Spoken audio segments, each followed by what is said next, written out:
Okay, it's about 19:30. Let's go ahead and get started.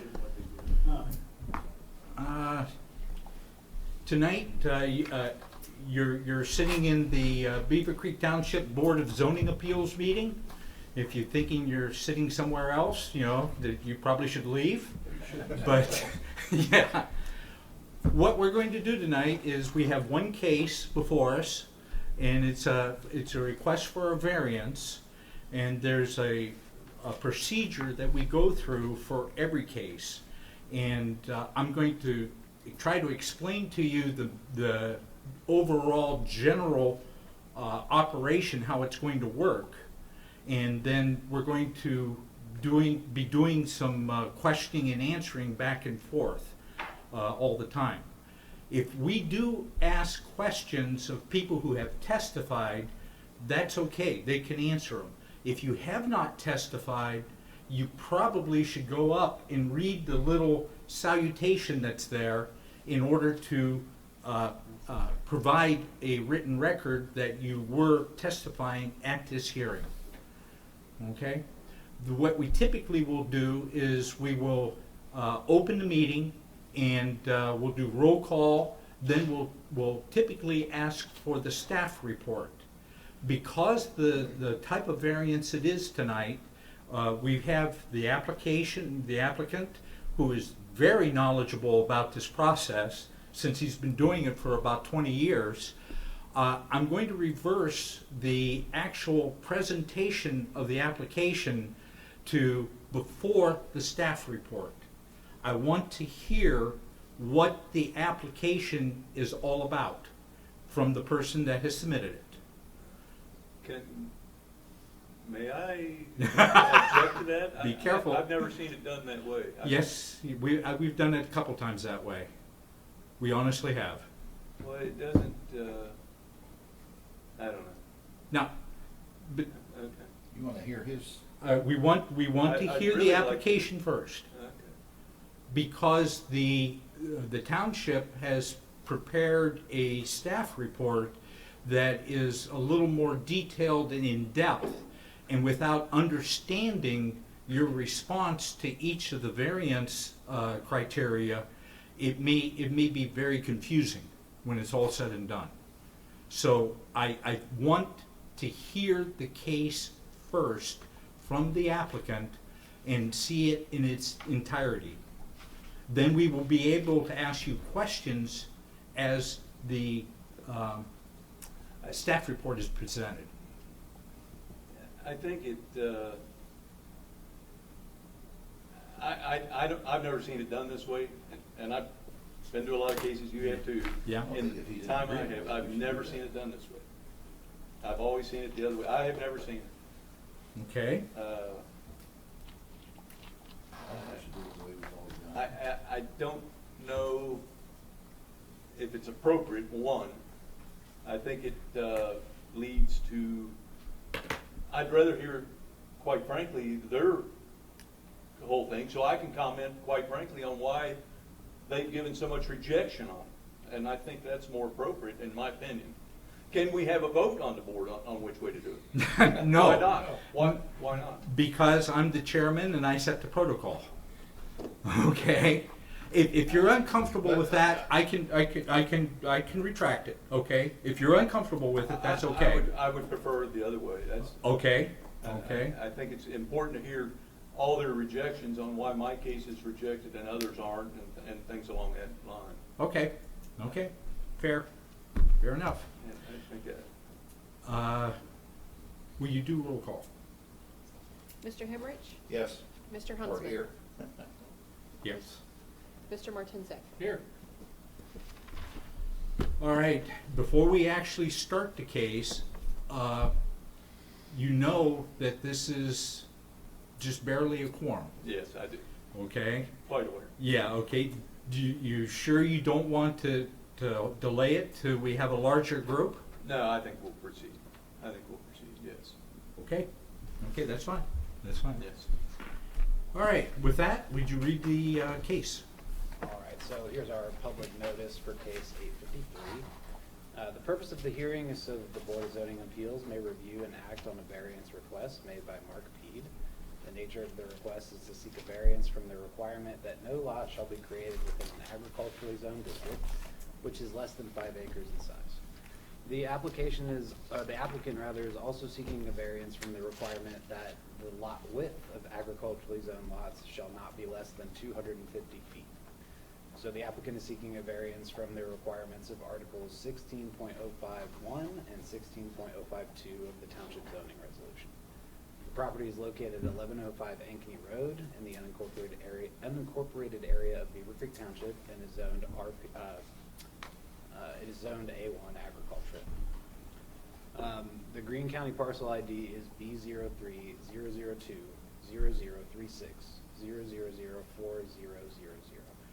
It's important to note that parcel ID, because there are 2 parcels on record that have the address of 1105 Ankeny Road in the Greene County GIS system. I didn't catch that. What? There are 2 parcels in the Greene County GIS system that have the address of 1105 Ankeny Road. They are not contiguous with one another. It's very strange. So that's why I want to focus on this parcel ID number. Just make sure Okay.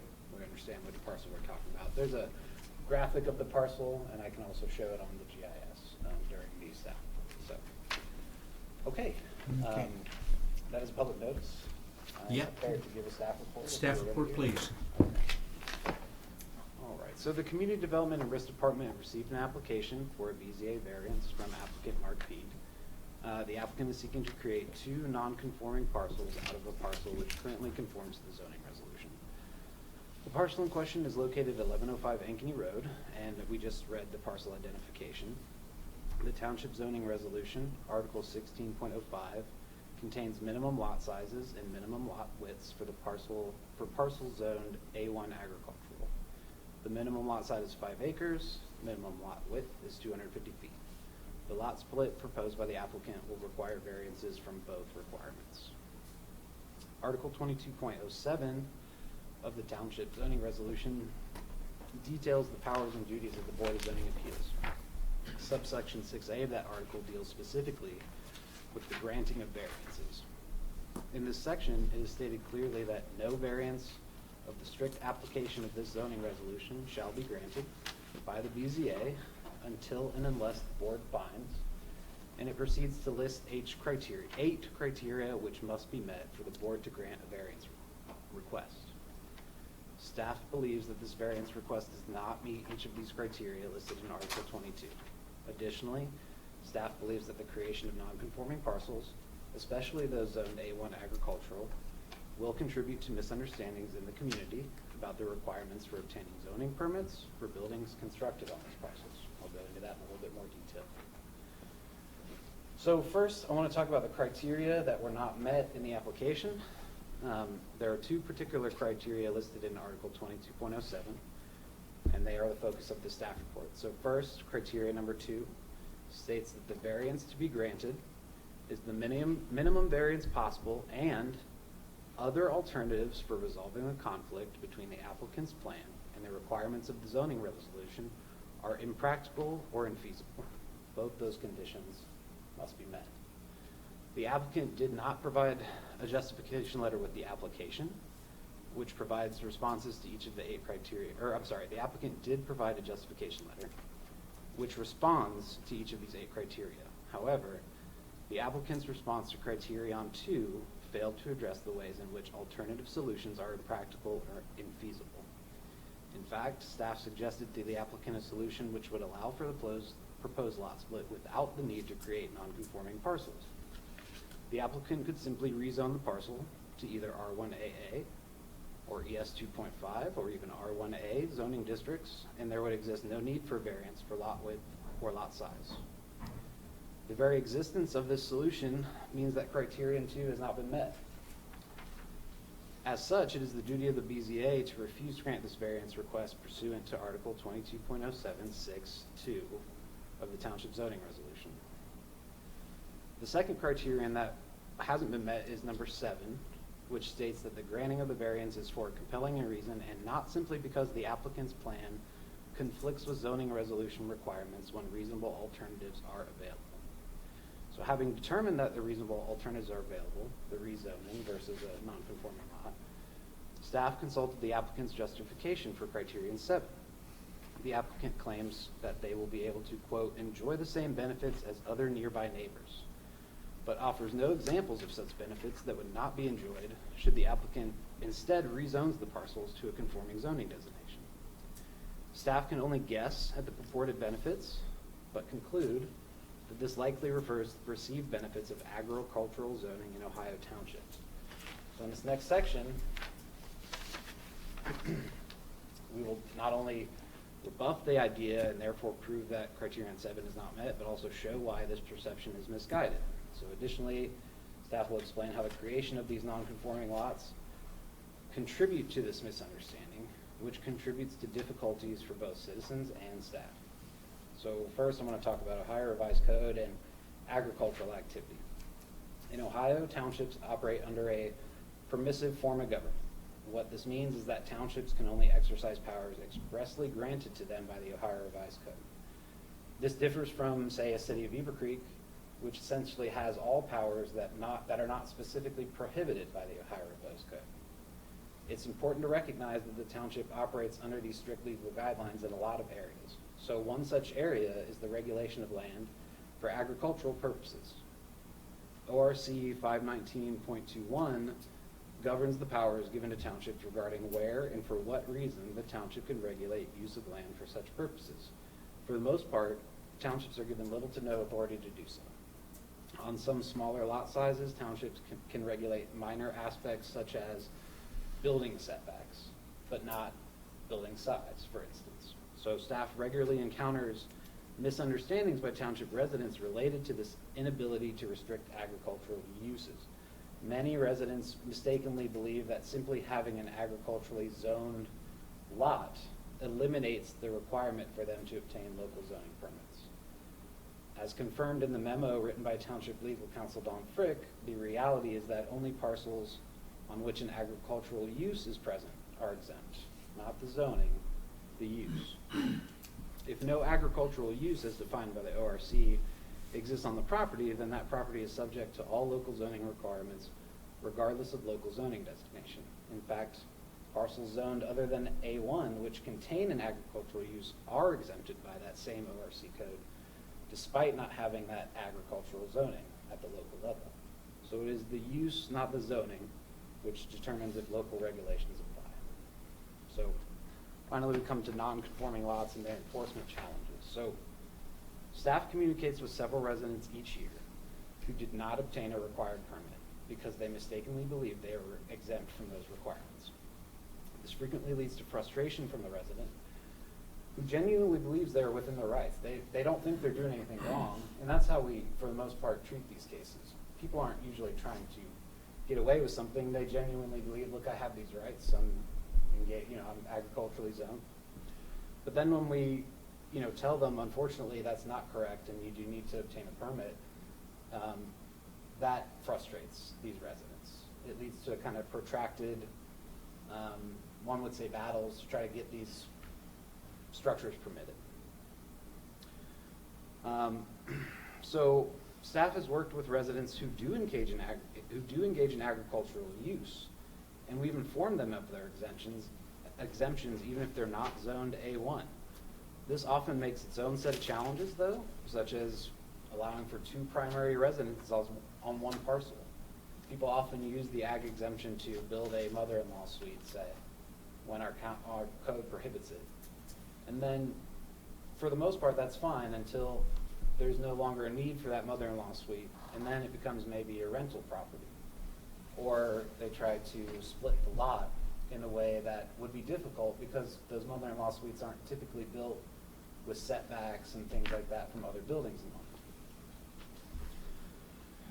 So it's important to apply the standards of Ohio Revised Code 519.21 equitably throughout the township.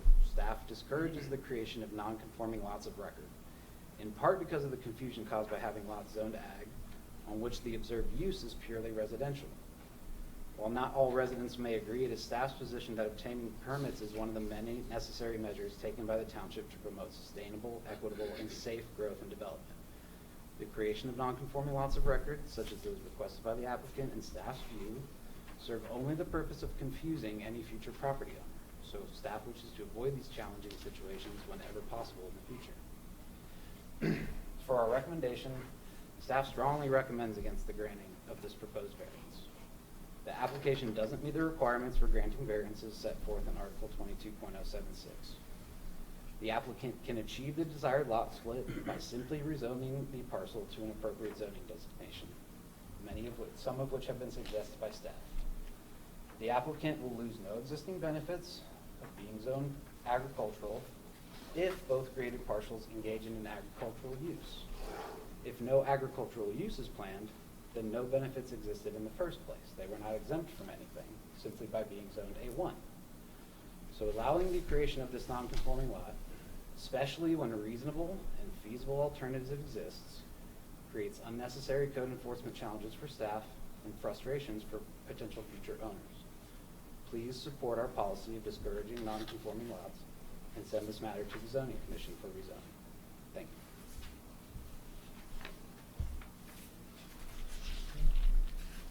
you. Dawn, did you want to comment on your review of what is practical difficulties and unnecessary hardships?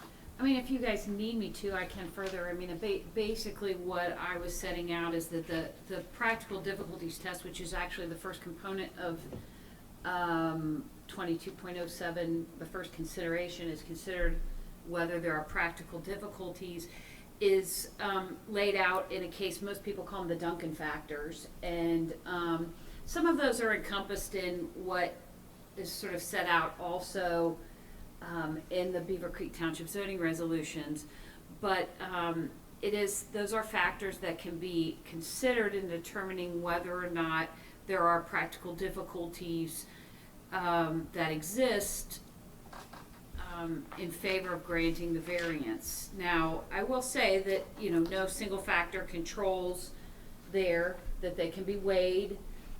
There could be situations where factors may weigh in favor of a landowner and some where they do not. That's what you have to do. You have to weigh them and make that consideration. So I just kind of laid out those factors for you all.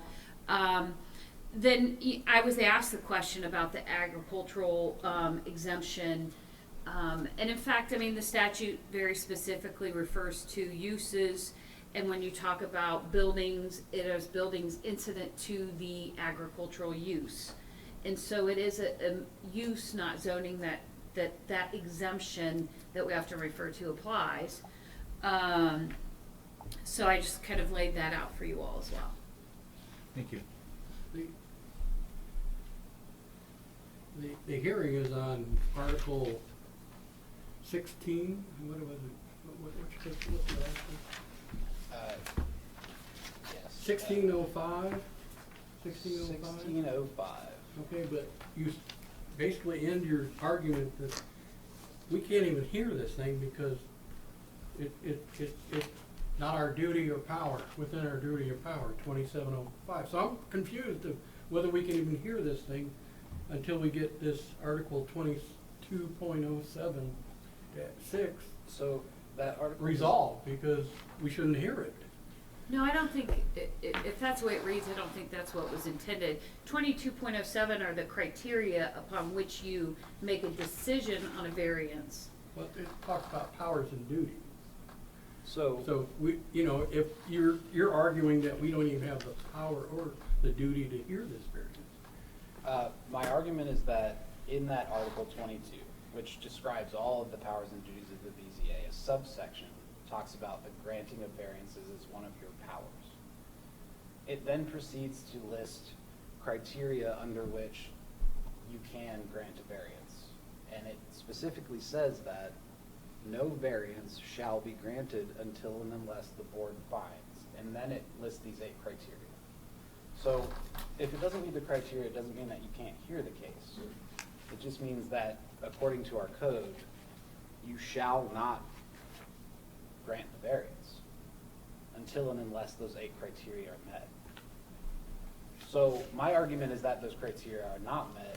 Your hearing tonight could possibly find that they are met, despite my objections.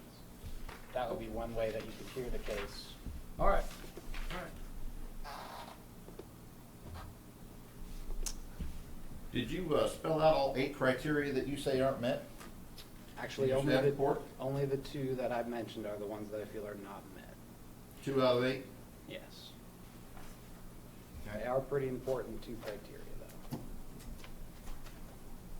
Well, I think it would be time for the applicant to Yes. provide the 8 criteria answers. I've got a copy if you'd like.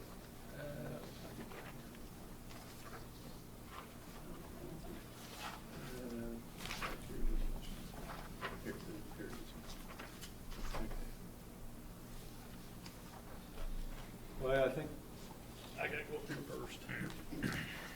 Can you put the map up? Please. I, Andrew Mark Peed, solemnly swear that the statements I am about to make before the Beavercreek Township Board of Zoning Appeals are the truth to the best of my knowledge.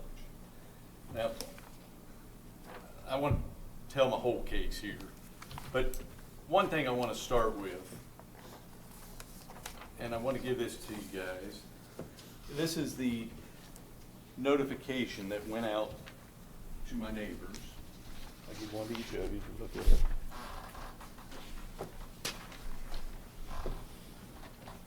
The notification says that the lot that I'm splitting, the property is at 1105 Ankeny Road. That is not. It would have been nice to had something in there. And it says it's also zoned RPUD. It is not. And the other thing that happened, because they listed 1105 Ankeny Road, they sent a notification out within 500 feet of my house, not where the lot is down the road. So I had to tell neighbors I wasn't splitting my property where my house was. It's kind of an error that I think could have been, it should have never certainly went out to the neighbors. That was just a mistake there. So I'm not, if anybody's here thinks I'm splitting the lot where my house is, that's incorrect. So, Is your address 1105 at your house? yes, yes it is. Okay. Now, I haven't, I'm sure that the taxes for the other lot are mailed to my place here, but if I was on Donham, I don't think they would, I don't know. Right. That would go on from there. Right. And there's not an established address because there's no mailbox. residence, no mailbox. there's no mailbox. You can't get a mailbox until you have Right, so a residence. they mail the taxes to 1105. Okay. That's all it Okay. does. Yeah, okay. All right. Thank you. All right. How this case started was my niece and her husband asked about building a house next to my brother, and I thought that was a good idea, and I thought it'd be a good idea if they lived next to me too, quite frankly, because I'm wanting to move there too on the smaller lot, a 2-acre lot. So I went over and talked to neighbors across the street, the Tim Bonds and Margie Bonds. Margie is the daughter of Phil and Mary Ankeny, and they live in the big Ankeny home there. And I told them what I was thinking about doing, and they told me they thought it was a good idea.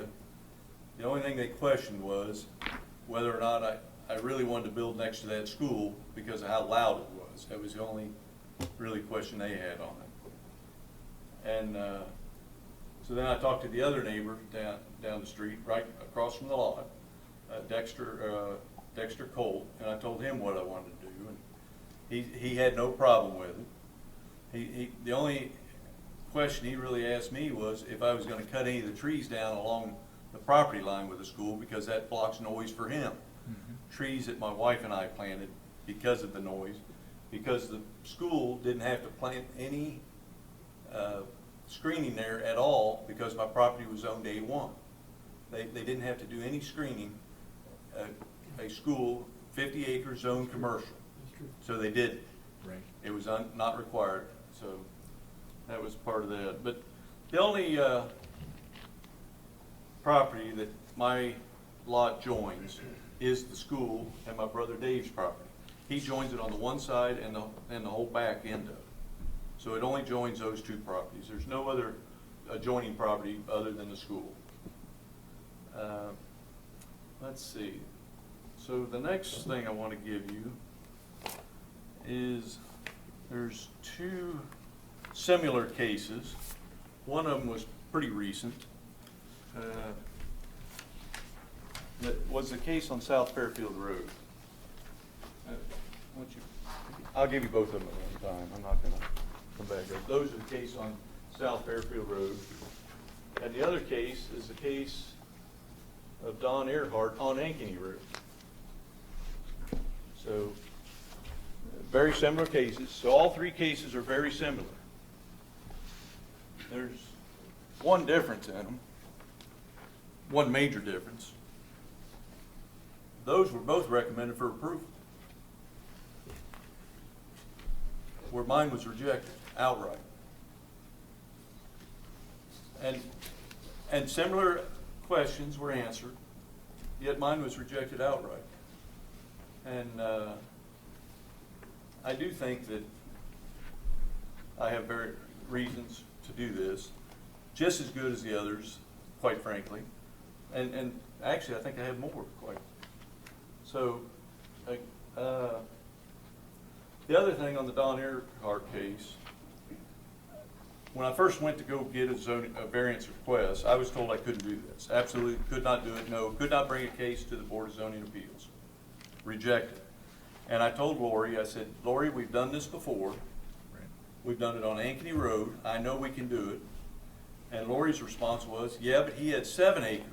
So that was different. I said, I can't find that anywhere in the book that if you have 7 acres, you can split off 1 acre. No.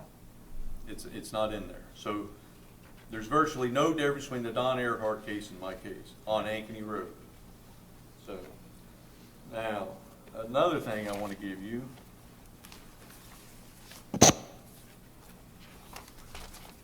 This is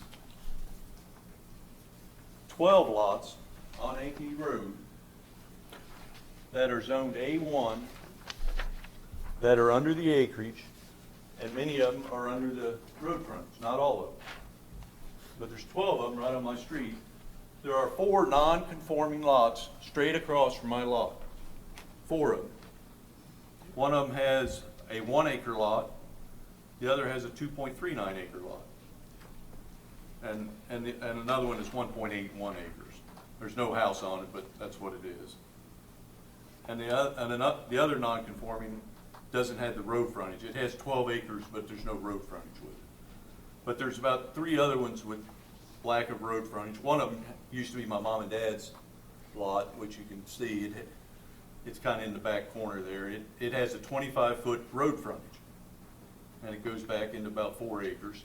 It joins my brother Dave's lot. At one time, we had about 16 acres all adjoining right there. Now, at one time, we did use my lot for agriculture. When my dad was healthy and younger, he's passed on now. He used to plow up about 2 acres at a time, and we planted sweet corn and everything else over there. We did it several years. So we did use it for some agricultural purpose at a time. And I also have a little orchard on the property, so I do some agriculture on it. The only reason I haven't done more, I haven't had time. It's hard to do much when you're working, taking care of 10 acres. It's a lot to do. So I'm retiring next year, within a year, and I will have more time to do it. And I'm wanting, like I said, I want the 2 acre lot. My niece and her husband, I want them to have a 3.5 acre lot, which is a pretty good sized lot. They got 3 kids. But that's really what this is all about. So, okay, I think that's about all I got with it. Anything else? In your application, I believe you addressed each of the 8 criteria. Yeah. Could you go through those quickly for us? Well, let me see. Maybe add something or subtract? Let me find where I did mine here.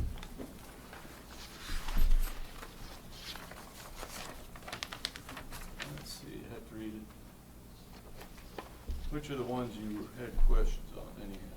Sam, which are the 8 are you not in agreement with, real quick? Number 2 and number 7.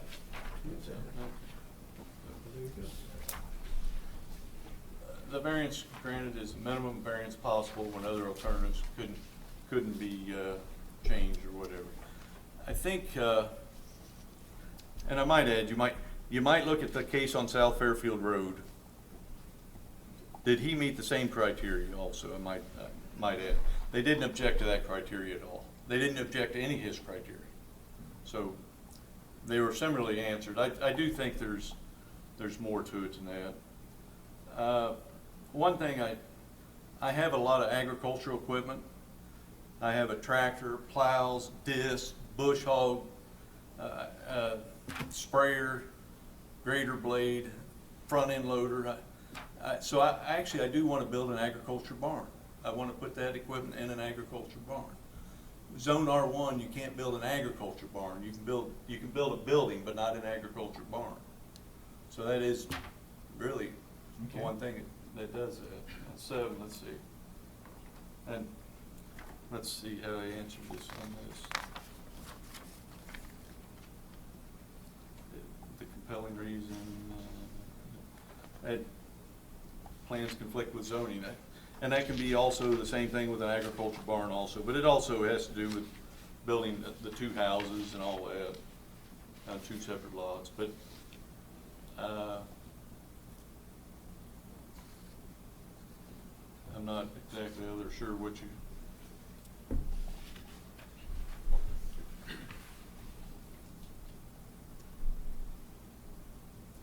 It doesn't mean I won't be using agriculture in the future. Obviously, I've got the equipment to do it and everything else. We used to grow sweet corn and everything else and give it away. We never sold it. We even donated to VFW. For their dinners down there, we did that. So it's a matter of having time to do that kind of stuff, quite frankly. So. Okay. But these other cases, the Don Earhart case, I was on. Lori, her name is on there too. Oh. Even though she rejected it, her name was on there. She processed. I don't doubt that that's who Don Earhart talked to when he went in there to ask for a variance request on it, quite frankly. But it wasn't rejected by her then. And I don't know. If we do a real strict interpretation of every one of these things, we wouldn't pass any variance. There wouldn't be a variance that you couldn't say minimum. You couldn't. Somebody comes in for a 4-foot fence because they got a big dog. You can tell them to put the dog on a chain, quite frankly. I think you have to be very careful not to be so strict on every thing on that.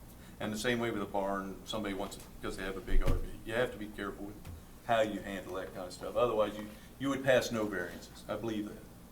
Right. So, but the important thing is cases that have been done in my neighborhood that I approved, I might add. Yes. So, okay. Anything else? No. We'll have questions later. All right, thank you. Okay. Is there anyone else wishing to speak for the case? Go to the podium and read the little testimony and make sure that we have your name and address. Yes. My name is David John Peed. I live at 1044 Ankeny Road. I've been there for 30 years. Look at that thing. And You did the first 2 sentences of it. do what? Okay, let me start all over. No, you did. You're okay. You got halfway there. You're done. I solemnly swear that the statements I am about to make before the Beavercreek Township Board of Zoning Appeals are the truth to the best of my knowledge and belief. Thank you. Okay, that's correct. But anyway, like I said, I've lived there 30 years, and my property butts up next to his on the north side and the east, and the school's on the south side and the road's on the north, but on the west side. But and like he said, we have enough farm equipment to probably farm 200 acres, so we got plenty of farm equipment. He also has the little apple orchard there, and I would like to have my daughter and son-in-law, grandkids like next door too. As I'm getting older, I have some grass cutters coming on, you know, and so that'd be great.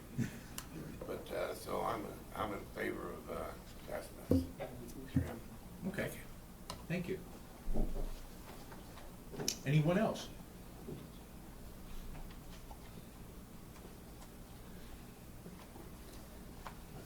I am Tyler Morton at 836 Furnace Drive. I solemnly swear that the statements I am about to make before the Beavercreek Township Board of Zoning Appeals are the truth to the best of my knowledge and belief. So, my wife is Jessica Morton, formerly Jessica Peed. That is Mark's niece, and looking to build on the lot as well. Am I allowed to ask questions? Is that possible? No, you typically just give us, statement? yeah. Okay, I had a clarification, Yeah. but that's fine. So, in doing my research on this, obviously one of the main things is that the point of contention is that there's a hardship that's involved. In my research, the township must have a comprehensive plan in place. I'm citing the case BJ Allen Company, DBA Phantom Fireworks versus Congress Township Board of Zoning Appeals, which obviously is in Ohio. And it outlines, I did a lot of reading on this, but it outlines that, hey, the township can have the zoning resolution and that can act as the comprehensive plan, which I believe you have in place. But I actually called zoning this morning, talked to Lori, I also talked to Max. One of the issues that I ran into is that the comprehensive plan or zoning resolution is not available online at all. It's not in Greene County, it's not in Beavercreek Township. So it's hard for me to say what's the difference between R1AA and agricultural without being able to see that. In talking with them as well, the accessory structure is important to me for agricultural, but also I had a question to zoning this morning on whether or not solar arrays were allowed. And in talking with Lori, she said absolutely, there's no permit required for roof-mounted structures, but really there's nothing in the comprehensive plan regarding solar. Right. So in talking with Max, he said, or actually talking with Lori, she said that a ground mount solar array would count as an accessory structure. My wife will not allow me to get on the roof. I would like to put up a ground array. It's not obtrusive or intrusive or an eyesore by any means. It'd be tucked back on the property and not visible by anybody driving by. But that's important to me. That's one of the things that we'd like to do. In talking with Max, there's nothing, again, that outlines what that looks like. And so I said, a 3x5 panel is 15 square feet of accessory structure. He said, oh, it's just what's connected to the ground. I said, there's no documentation, there's no comprehensive plan that outlines this. Right. So I find fault with that. I think there's unnecessary hardship with applying for the permits for the accessory building, which would be used for agricultural, especially if I'm now required to use that same accessory structure, which I understand is also changing. I don't know how many times, 2 to 3, I think it's been postponed. Accessory structure for R1A has been changed. And Max's comment was that, hey, I've never denied one because of agricultural use. It's not a comprehensive plan. Well, everything is taken on its merits, Sure. of the case itself. You made mention about having to have the permit for like the solar array. Yep. Okay, that's. And I understand that's not agriculture. Okay. Do you think the building, the barn, would need a permit for electric and for construction and things of that nature? Sure. Okay. Even though you're claiming it as a building under agriculture? Under agricultural use, it doesn't, according to, Lori emailed me everything. Okay, So, okay. according to that, it didn't appear that way. Okay. But to my understanding, if this is rezoned R1AA, not only am I required the permit, there's no language that says I can have a building over 900 feet and I've got solar arrays that take up more of that. Understood. So, especially if I'm using that for agricultural equipment, I'm kind of stuck. Okay. So, that's all I've got. Thank you. Thank you. Anyone else? Is there anyone wishing to just make general comments or have wish to speak against the application? That want to go on record? I have some questions.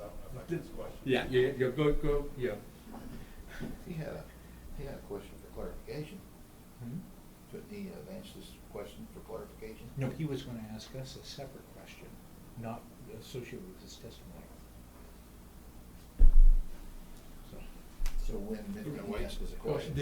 Read the card there. You're that- gonna wait for him to finish No. what he was? Go ahead. No, Wait. we can come back to that. Okay. My name's Drew Earhart. I live at 1214 Ankeny Road.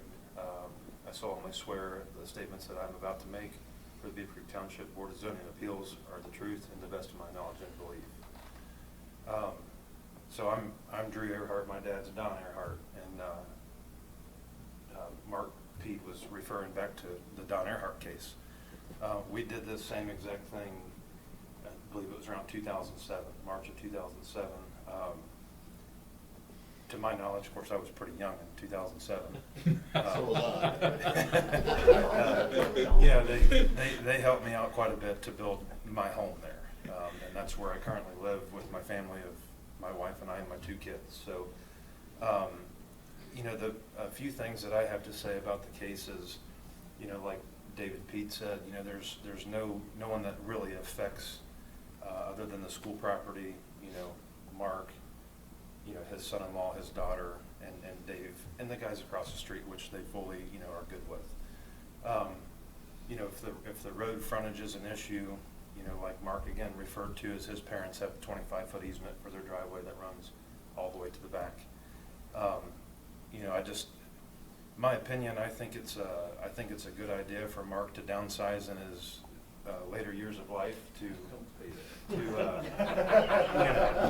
while you're talking about retiring and all. Just So say one story. yeah, no steps. No steps.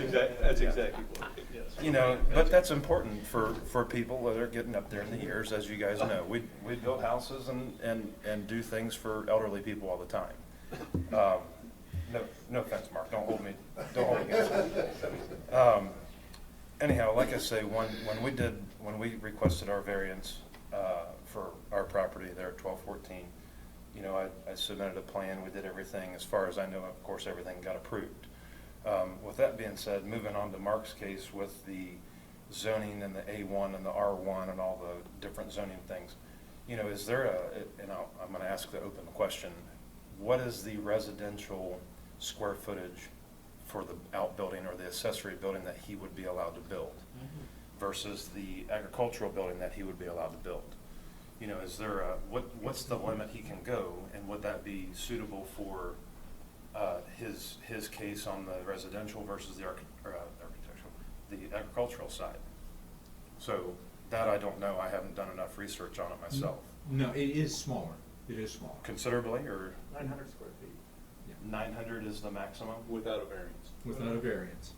900 square feet. Okay, so 900 square feet, that's 30 by 30. Yes. Okay. That's not a very big building. Weren't we just told it was based on use, not on zoning? So it's 900, no matter if you're just gonna use it for residential, 900. Isn't that what we were just told? I mean, our code No, specifies that in residential districts, This is a residential district? I would agree that it has a residential character and that it could be considered a residential district.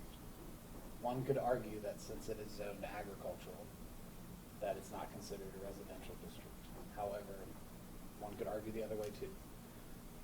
So depending on which view you take, A1 zoning either has unlimited accessory structure size and height, but that doesn't necessarily mean they can just build it. They still have to apply for the permit. They still have to get the permit approved.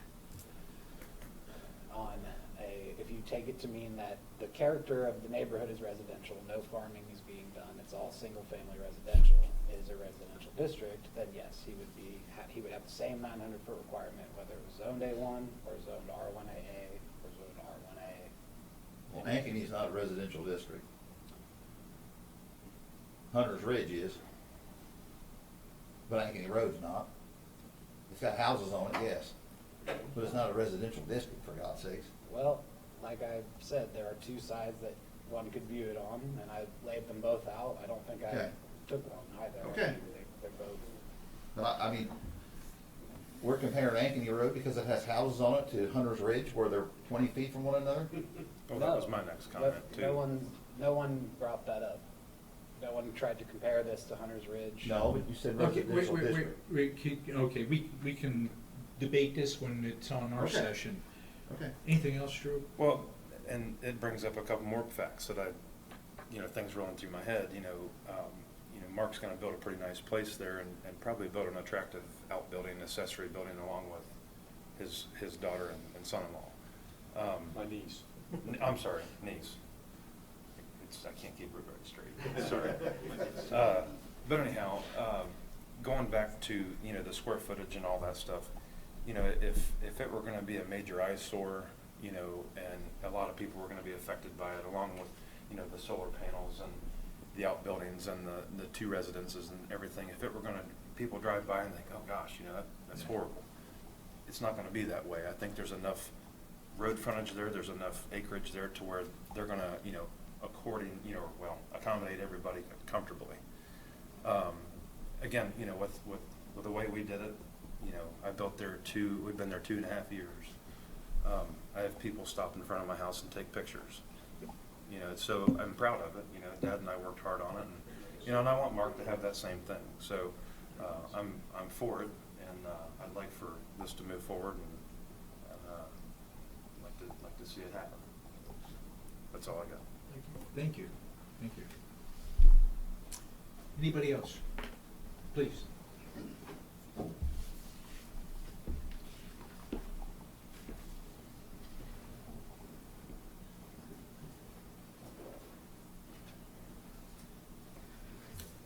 My name is Aaron Smith. I live at 1083 Ankeny Road. solemnly swear that the statements I'm about to make before the Beavercreek Township Board of Zoning Appeals are the truth to the best of my knowledge and belief. I'm literally Mark's neighbor right next door to him. Known him for 5 years now. He loves getting out and using his tractor and doing the agricultural thing.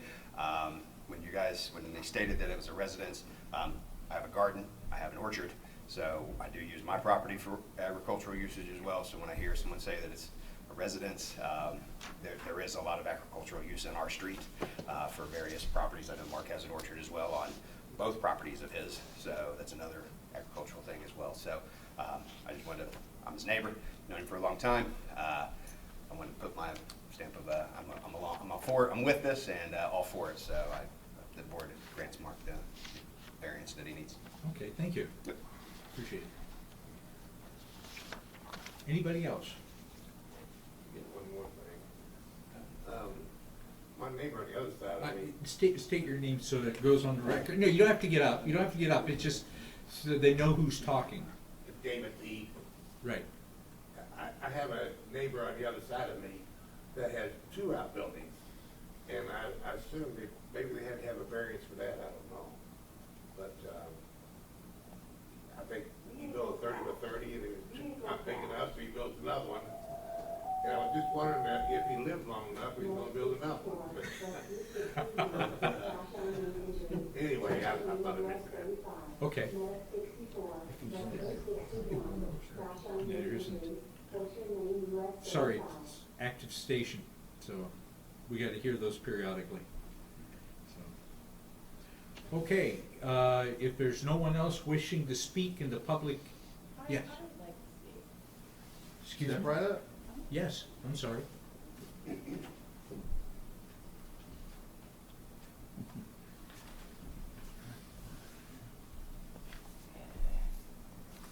I'm Melanie Berja, 1125 Ankeny, solemnly swear that the statements I'm about to make before the Beavercreek Township Board of Zoning Appeals are the truth to the best of my knowledge and belief. So we unfortunately don't know most everyone very closely. We moved in last year. We moved in for the space, the privacy. We wanted to live in the country, and we are just delighted. And I think it's completely lovely that you want to build a family grouping of homes. I guess I have 2 concerns. So I'm neither for nor against the position at hand, but I think my concerns are perhaps valid. The first is very straightforward, and it's the setting of a precedence when other options are available. And what I hear as I kind of sit as an outsider here, since I don't know many of you, is that we're doing a lot of speculating this evening. And I don't know whether speculating is the norm in this type of meeting or not. You know, we will build 2 houses, but there's no plans in place. We will put up an agricultural barn, our intention in the future. And I think, again, that it's lovely to build a residence altogether. I just don't understand the speculation piece when there are other options specifically. If a big barn versus a little barn is the reason why someone doesn't pursue a more traditional path and seeks a variance, well, that's speculation. And towards precedents, I think the Earharts have built lovely properties. And what happened in 2007 happened in 2007. So whether that precedent, or whenever the year was, I see the look, I might have the years wrong.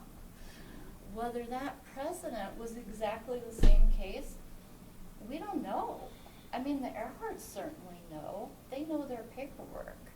The people who were on the board at the time may recall. But there are likely differences between the two.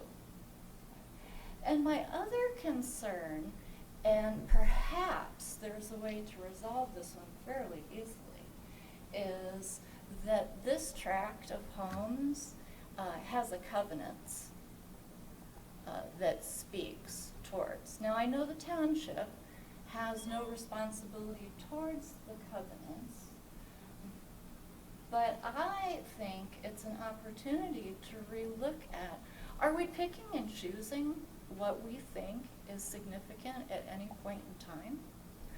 The other thing I hear tonight as the outsider is kind of beating up on Mr. McConnell. And I don't think that Mr. McConnell is out to get any of us. I would like to read point 1 of the covenants, if it's appropriate. Well, the board has no authority on covenants at all. Okay. We regardless of what they say, we don't have any jurisdiction. It's a civil matter. Right. It is a civil matter. Yep.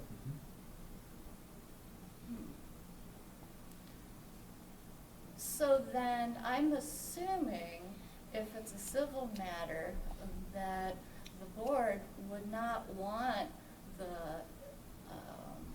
residents to use leverage as one another, to play favoritism.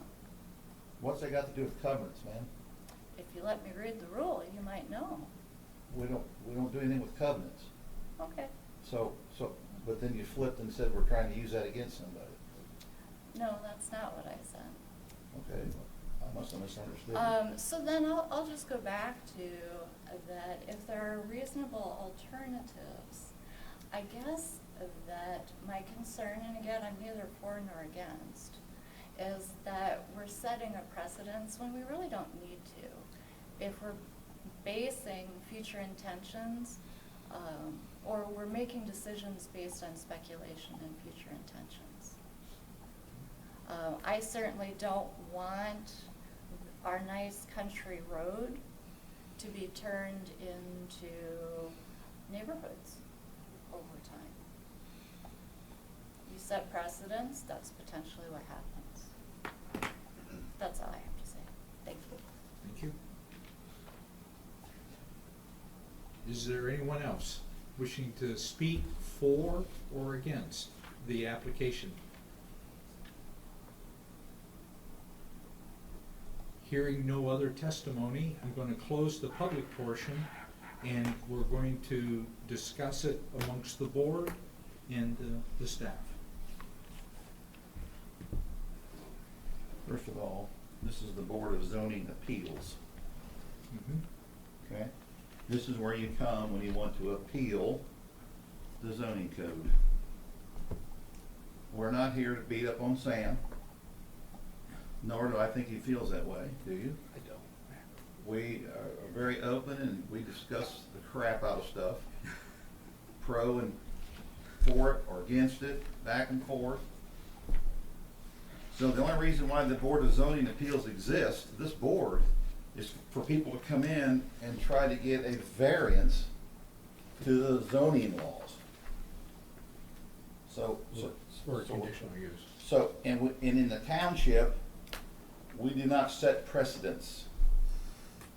Perfect example is fences. We've heard all kinds of fence variances. And just because we give it to somebody in this development, doesn't mean that we have to give it to somebody over across the street in another development. We don't set precedences. So, because they're telling us that other people on the streets, this, that, and the other thing, doesn't mean that we have to automatically approve this because some other people on the street were allowed to do it. So, I hope I addressed the precedence thing also.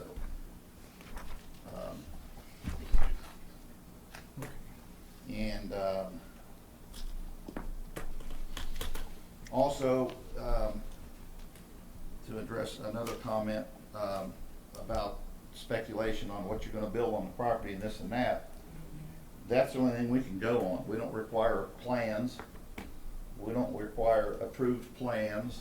We don't require drawings of what's gonna go on it. The township cannot tell you what it's to look like or what color it's to be. And at this juncture of the planning of this, possibly, it would strictly be, we want to rezone, we want to lot split this because I want to build a house, he wants to build a house, I want to build a barn, he wants to build a barn. We really don't need to know any other details, and they might not ever build a house. They might change their mind. So I just wanted to clarify that. We don't require eight sets of drawings and all of that, and building colors and No. all that. So, No. I have a question, Sam. I'm not trying to beat up on you. All right, I gotta, at 4, I gotta let you know, my name's Max. I knew it. What did I keep saying? What am I saying? Max. I don't know where the hell Sam is. Wow. Sorry, Max. It's all right. Max, I was just gonna let it slide for a while, but number 4 did it, so. I was wondering who he's talking to. It's Wow. all right. Okay. That's okay. I'm horrible with names, as you know. That's okay. This thing we touched upon about it not being used for agricultural uses at present.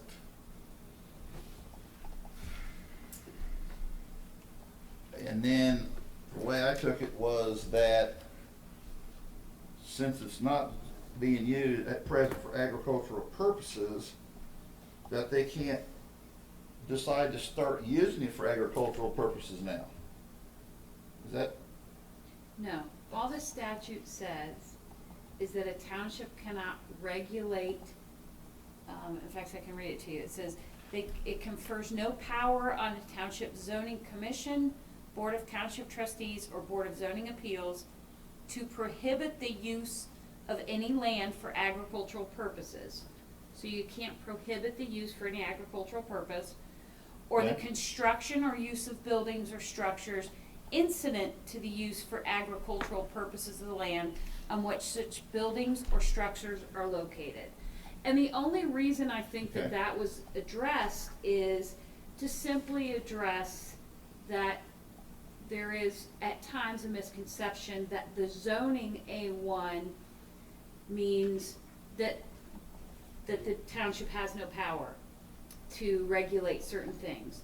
And all that this was pointing out is I don't think it was a statement on whether Mr. Pete is using it or not using it agricultural. It's just pointing out that It is the use that makes the determination as to what powers the township may or may not have, not the zoning district that it's in. Okay. Okay.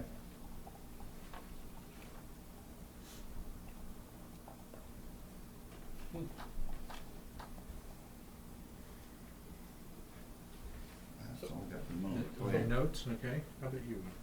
I'm just asking simple questions. So what is the road frontage right now? 353. And how You can are- see it's a lot wider than And my how- brother's how- lot and the other lots. How are you, your thought process? Well, I think I had something in there. I can show you The one I got split is like 170 feet of road frontage, the other like 183. So they're both pretty significant. They're under the 250, but they're both pretty large, really. Okay, I'm sorry. That's just a rough drawing of, yeah. But that's really what the plan is, to have significant road frontage, 170 and 183. That's kind of what we're looking at. So is your, we can ask you a question, right? No, yeah, So- yeah. So the compelling reason to leave this A1 is so that you can put up an agricultural building? Well, I think that's a big thing, and also my niece and that too. The other is Okay. 3.5 acres. I don't know what they may want to have animals or whatever. I don't know. Right. It's 3.5 acres, pretty good sized lot, quite frankly. Mhm. But also all the other there's a whole list of lots really right across the street. There's a 1 acre zoned A1 Oh, straight yeah. across the street. Yeah. There's a dozen of them on Ankeny Road. Right. I mean, this isn't strange, and 2007 wasn't that long ago. I know that. I remember the case well. Me too. And So every one of these lots that you listed that are zoned A1 can build agricultural buildings of any size they want? I don't think that's true either. That's not true. See, it is limited. You still have to go get a Variance. zoning permit. You need a Building zoning permits. permit. And To get a building permit, but there's no Building. size requirement. yeah, well, they can reject it. They do have the power to reject it, quite frankly. Now, I will say, I have no plans to build a huge barn. I have not. I live on 5 acres now, and I have a 30 by 45.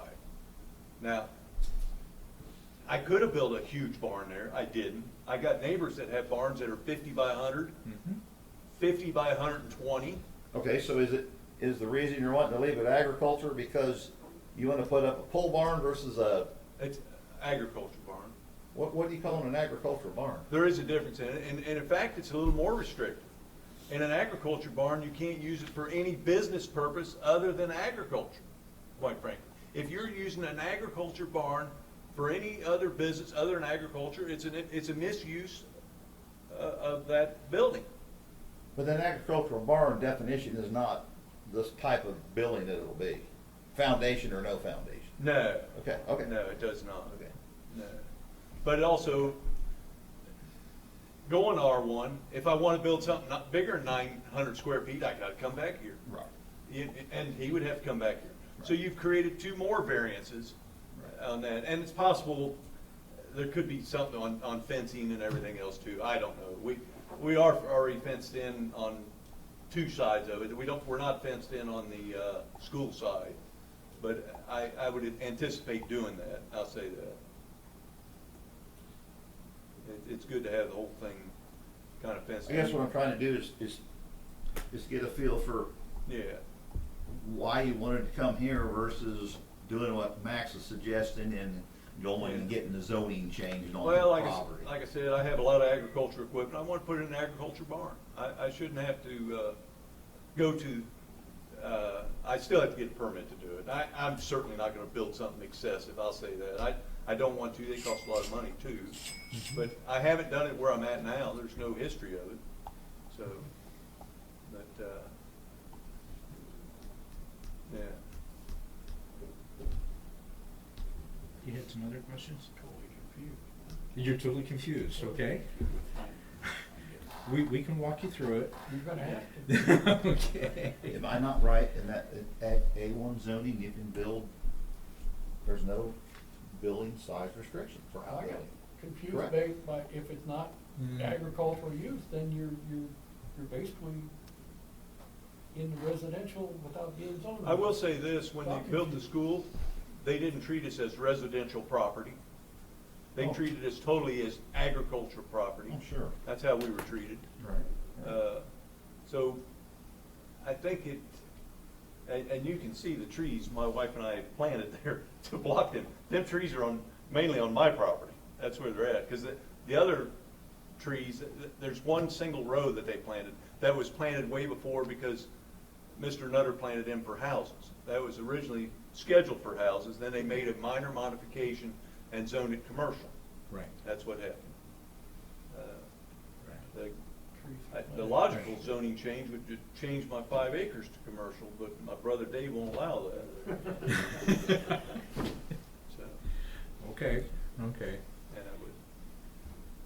Okay, going back to the 8 categories that, or the 8 criteria that we have to consider, that you are very, very aware of, and you've answered in your application quite well. The 2 that Max has taken exception with, the one that I think has the largest impact is number 2. Is that correct, Max? Yes. Okay. I think number 7 is it kind of builds on number 2. Yeah, it builds on it, but number 2 is primary. So the big question on the whole thing is, will the variance be granted? Is the minimum variance possible? And other alternatives for resolving the conflict between the applicant's plan and the requirements of the zoning resolution are impractical or infeasible.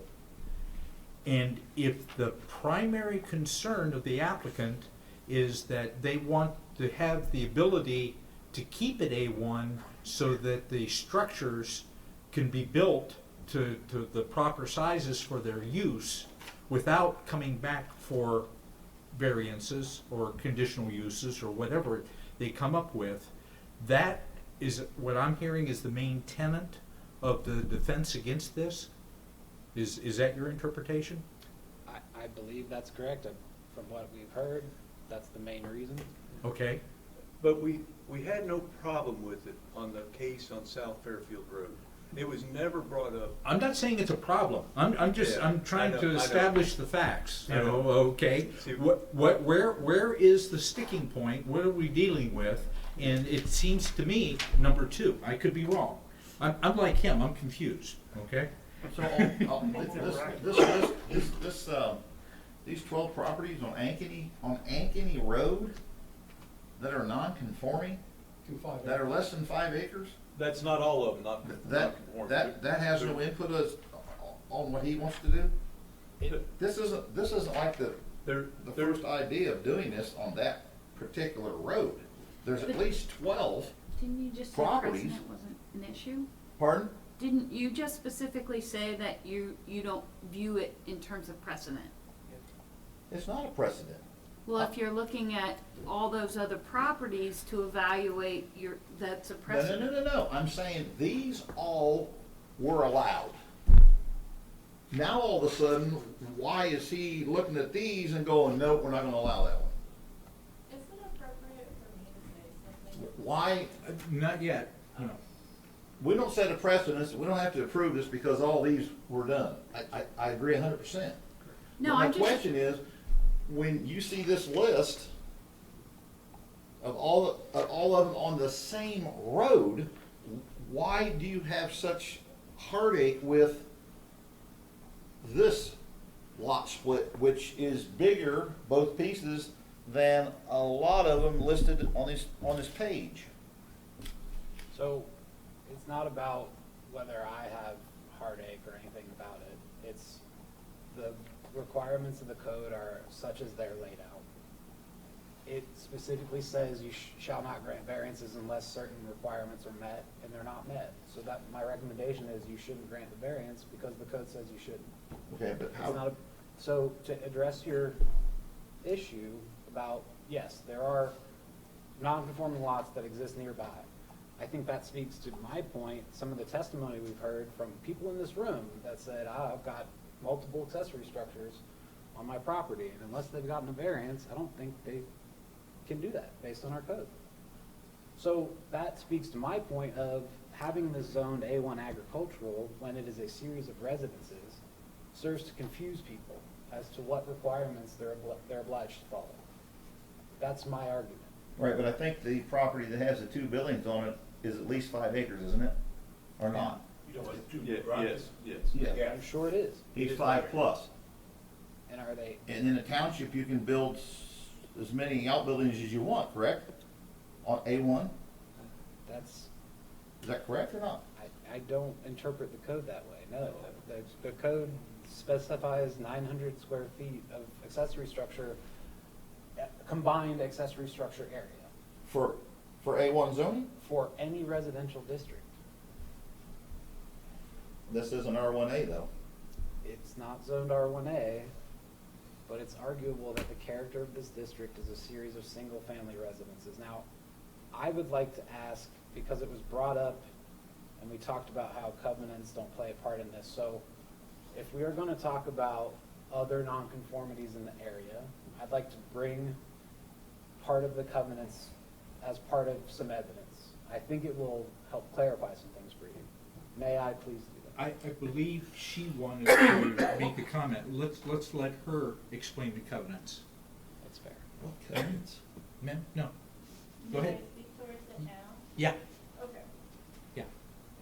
You're not being Pay asked attention. to Yeah, enforce yeah, them, this she is- just wants to No, I'm not make asking you aware of to them. Yeah. enforce the Are the covenants. covenants I know on? that it's a civil matter. That's fine. So I personally, as my husband, would like nothing more than to do away with this covenants. We feel that actually the township rules are quite straightforward and very reasonable. However, a covenant does exist. Okay.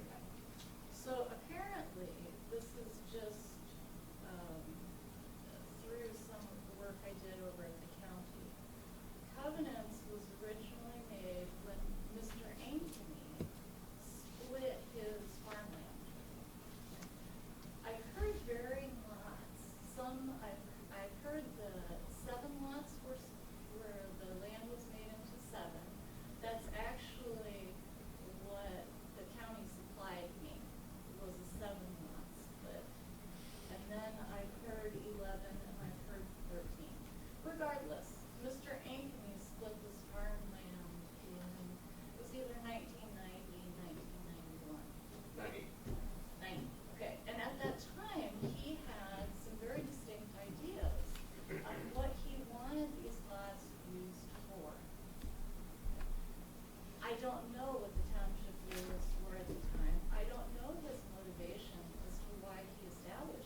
So Okay. I understand you have nothing to do with enforcing covenants.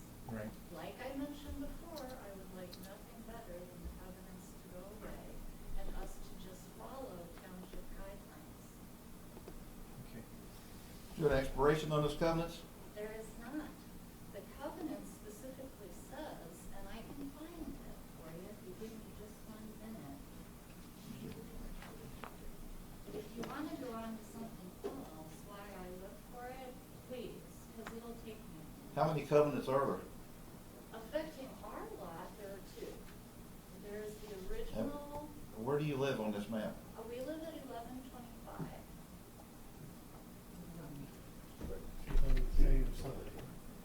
So, it appears to me, based on what the county provided, That's mine. Yes. That's Mark's. we're right next door. Yeah, Huh? On this side or the other side? that's it, that's it. Yeah. It appears that Mr. Ankeny split this lot in 1990. At that point in time, he made tracks. What I was provided by the county says 7 tracks. If you're interested, I'm welcome or happy to provide a copy. Now, if they just didn't provide me the rest of the tract information and made a mistake, seems kind of far-fetched. They weren't very busy, but it's possible.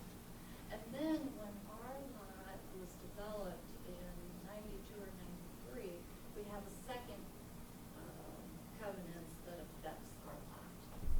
So I can only speak towards ours. We are affected by 2. Okay. So is all the land on both sides of the road, was it at one time Ankeny property? It was. I believe so. Right. And it looks So all the like properties I have do. covenants? from the brick house. I knew Mr. Phil Ankeny well, he was a friend of mine. But it only goes up a certain distance, stops at a certain. It only goes to my property. Yes. The covenant also says no businesses shall be run in these properties. Yeah. There might be 1 or 2, and I'll leave it at that. So the 2 not that we enforce them, but the 2 Yeah, covenants. we're getting way off on. No, no, no. I'll say that. Well, okay, go ahead, finish with your. No businesses Yeah. and residential properties? Residential property. I think my property is 1 acre residential, 4.5 acres agricultural. That's what taxes I pay on. Right, right. Right. Okay. Okay, back to the original Yeah. comment Max was gonna make. Okay. How do you link the covenants with our zoning code now? So the reason I bring it up is simply because of number 1, there's two clauses. 1, this tract shall be used solely and exclusively for single-family private residence purposes. I think that's pretty clear what it means, solely for that, not and other things, solely for residential purposes. And also that the tract shall not hereafter be subdivided for additional residential purposes. Now, that seems to have been violated multiple times. It's not my concern, but it speaks to the intent of the original tract split, that it should not be subdivided further. Now, again, it's not our job to enforce it, but certainly we can consider it as part of the overall facts within the ether of this case, right? I don't think you can pick and choose the covenants. No. I mean, I No. can go for 5, which says no commercial farming is You can't. permitted You can't, as well. you can't look at a covenant as part of your deciding factor. Exactly, no. I think he's trying to establish that the intent of the entire area was residential, more residential in nature than agricultural. When And you're I can Is that viewing, correct? Correct. I can only do that using documented facts. The person Okay. who did it was not. and one of the Duncan factors is, in evaluating whether there's practical difficulties, one of it is whether the essential character of the neighborhood would be substantially altered. Again, I think it just plays to that, is all. I think that's how you tie it in, without saying it's enforcing. I'm not saying it is substantially altering it, I'm just saying that's how you can kind of consider it in terms of all of the factors that you have to consider. Okay, okay. Oh, jeez. Yeah. Just to the point of the covenants, right, there's one that they keep skipping over, which is the livestock that we're allowed to have on our properties. And we are allowed to have livestock. That would be an agricultural. R1A zoning does not prohibit livestock, it allows for livestock. That's, I guess my main point, and I think what we need to get back to is, what the applicant is proposing is totally fine. We don't have an issue with the lot split, we don't have an issue with making two houses. We have an issue with it being done in a non-conforming fashion when there is a simple way to do it that's legally conforming. Rezone it to one of the 3 districts that I listed, and there are different criteria for each one that might make one more acceptable than the other for the purposes that the applicant wants to use. But any of those rezoning options creates a legally conforming parcel, whereas this creates a legally non-conforming parcel.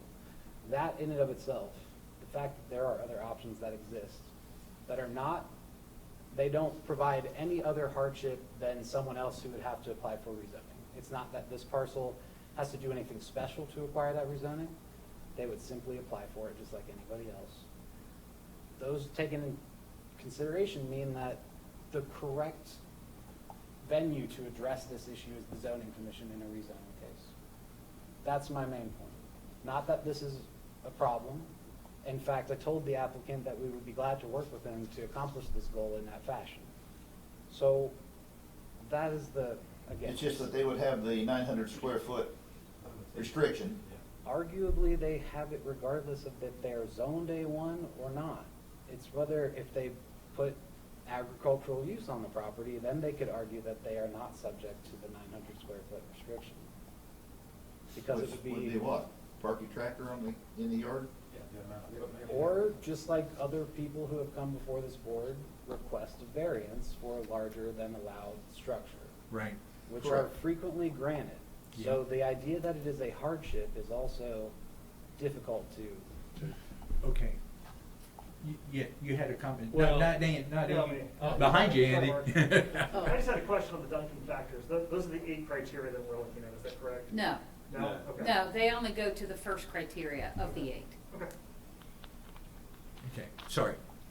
Okay. The one thing, there is absolutely no harm in keeping the day one. There's no harm. I know he said there's confusion about what you can build and not build. There's no confusion on my part. I know I have to go to the zoning to get a permit to build whatever size barn I want to build. I know that. There's no confusion there. There's no harm done to the community when there's 4 non-conforming lots straight across the street from me. 4. And there's a dozen all the way up the street, and there's more non-conforming besides that. There's others that don't have the road frontage. One of them was 1076. It used to be my parents' house or whatever. Right. But there's like 3 others non-conforming. Ankeny Road is non-conforming. That's all I can say. But there's no harm in keeping the day one. Absolutely no harm. There's no confusion on what I can build and everything else. And I know I have to still go to see the zoning department to get a permit to build an agricultural building or whatever. So there's no harm in doing this. Just like you have to go to and build your house. Okay. Clear? Clearer? Okay. Okay. You got any input on this? Anything else additional? As I stated earlier, to me, the crux of it is number 2, and the minimum variance possible. I believe the applicant has every right to request this variance under our resolution, and I do not believe that his explanation of what he's using it for makes sense, that he wants to keep his options open for what he can build, or how, after it's divided, what they can do with the property itself, without coming back through this committee to okay every little thing that they would like to do. Is it setting a precedent? No. This is me speaking. This is my thought process. Is it setting a precedent? No. But there has to be a time somewhere that we put an end to this and actually rezone the rest of these properties in these areas to put them under some type of conformity. I don't think we're at that point, and I don't think that this case is going to be that detrimental to conforming it to a residential area, a neighborhood, quote unquote. As long as those lots are that big and they do have agriculture going on into them, that's the type of neighborhood they want. So I'm having a hard time saying that it's going to cause, harm or being confusing farther down the road to other applications in the possible area. And as we pointed out, this has never been a problem in like request or like variance request in the last decade or two. May I? Right, and he'll be the only one on the street that will have the proper zoning if he goes and gets the zoning changed. Right. The only one on the entire road. So, So I agree with you. just very quickly, in 2016, there was a case that came originally to the BZA, and the BZA referred it out to the zoning commission. Which one was this? It was case number, hold on just a moment. I believe it was 816. Make sure I got the right one here, yep. So, this was the Fairfield Road case. Do you remember this one? And what is it? It was case number 816. Right here. It was, yeah, Yeah. Mr. P brought it up as Yeah. well. Yeah. It was a requested, it basically first came to this board, and then it was moved to the zoning commission at the recommendation of this board for rezoning, rather than for the lot split. That's the most recent example of a similar case and how it was decided. Okay. Most recent. I can't say most frequent. You're correct. Most frequently, the solution is to allow the rezone, or to allow the variance. But most recently, it was referred to the zoning commission for rezoning. But it was also recommended by Max and Lori for approval also, I might add. So, Yeah. It was not recommended by me. well, because I was it not- said staff. Maybe it was Sam. Sam. Could have been Sam. Wasn't here. Yeah. Right. Yeah. Might have been Sam. Because I wasn't here. Right. That was 2016. A similar case that it's on a much larger scale of using agricultural property for something other than what they wanted to use it for was Steventhalers, where they built a building and facilities on that property because it was agricultural, but it was truly a commercial property for selling. It went to court, and I'm very familiar with it because I had to testify in court for that. The problem that we had at the time, we understood that the court, or the property owner was allowed to build those as part of their horticultural enterprise that they have. The problem is they didn't go for any zoning permits. And none of the buildings were inspected, and the foundations and that. It went through court, but they still had to go back and have all the buildings inspected and approved, and they had to end up doing the permits. That is, in my mind, one of the biggest dangers of giving potential residential use to agricultural property, because if you really want to play hardball, you can say, your zoning, I don't need those permits. I don't need that electrical permit. I don't need that building permit, that type of thing. And you've stated, both of you have stated, that that is not your intent in any way, shape, or form. Is it still that way? Well, you quoted the Siebenthaler case. They were using the buildings for design, architect. They were office buildings, quite frankly. In commercial buildings. They weren't those buildings were not being used as an agricultural activity, quite frankly. Yes. So that's the only thing. Now, what was the other? part of. Do you have any intent to do something like that? The only intent would be to have an agricultural building to store agricultural equipment. That's really what my intent would be. And it would be built As an according, as an agricultural As an building, but agricultural building, if you yeah. had electricity or water in it, you would get the proper permits for it? An agricultural building does not require that. Does not require that.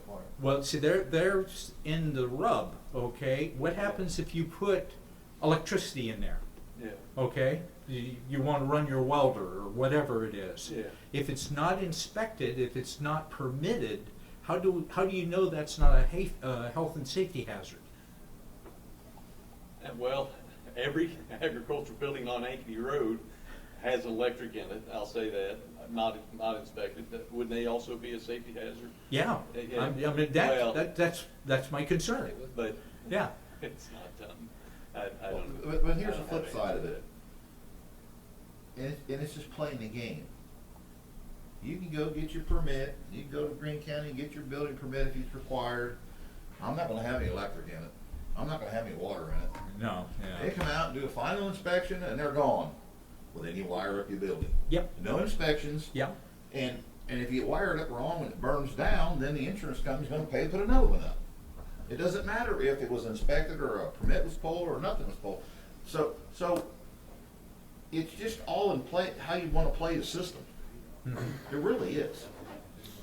So, Can't you get an electrical permit for an agricultural building? Yes. Sure, Yes. but Yes. If You you don't have want me to, to get what I'm electrical saying. permit for electrical building, I would. if What that's I'm what saying you is you want. save yourself a lot of money on permits and. But I'm pretty good at electric, I'll say that. I'm not questioning that. So let me just clarify. I build pole barns. I have a business that builds, supplies, and builds pole barns. Right. There's no definition between a man cave, an agricultural building, a residential garage to store a lawnmower, a classic car, a boat, anything. There's no difference in how a building is built versus the end use. It doesn't matter. Ron and Rick Miller on Fairgrounds Road farm 40,000 acres. They've got 7 combines. Okay, Mr. P's not doing that. He wants, I mean, I don't know if you've ever seen his barn, but it's old. To build a building, whether it's called an agricultural building, whether it's called a garage, a pole barn, a post frame building, house, or whatever these people are calling these things nowadays, it doesn't matter what it is. In the end use, he's storing his, he had a camper at one point, and he sold that. But like you said earlier, his front end loader, his mower. Everybody on Ankeny Road has a mower, has a tractor, has a roller, has bulldozers, sprayers. Wait, not Well, not everybody. A lot of guys. Everybody has a pole barn in their house. How do they allow that? Because you're not supposed to. I have neighbors that have. Okay. I'm surrounded. No. Point well taken. It's just one of the main emphasis that we have on this board is health and safety and protection of the public. Well, that's what I was. Okay.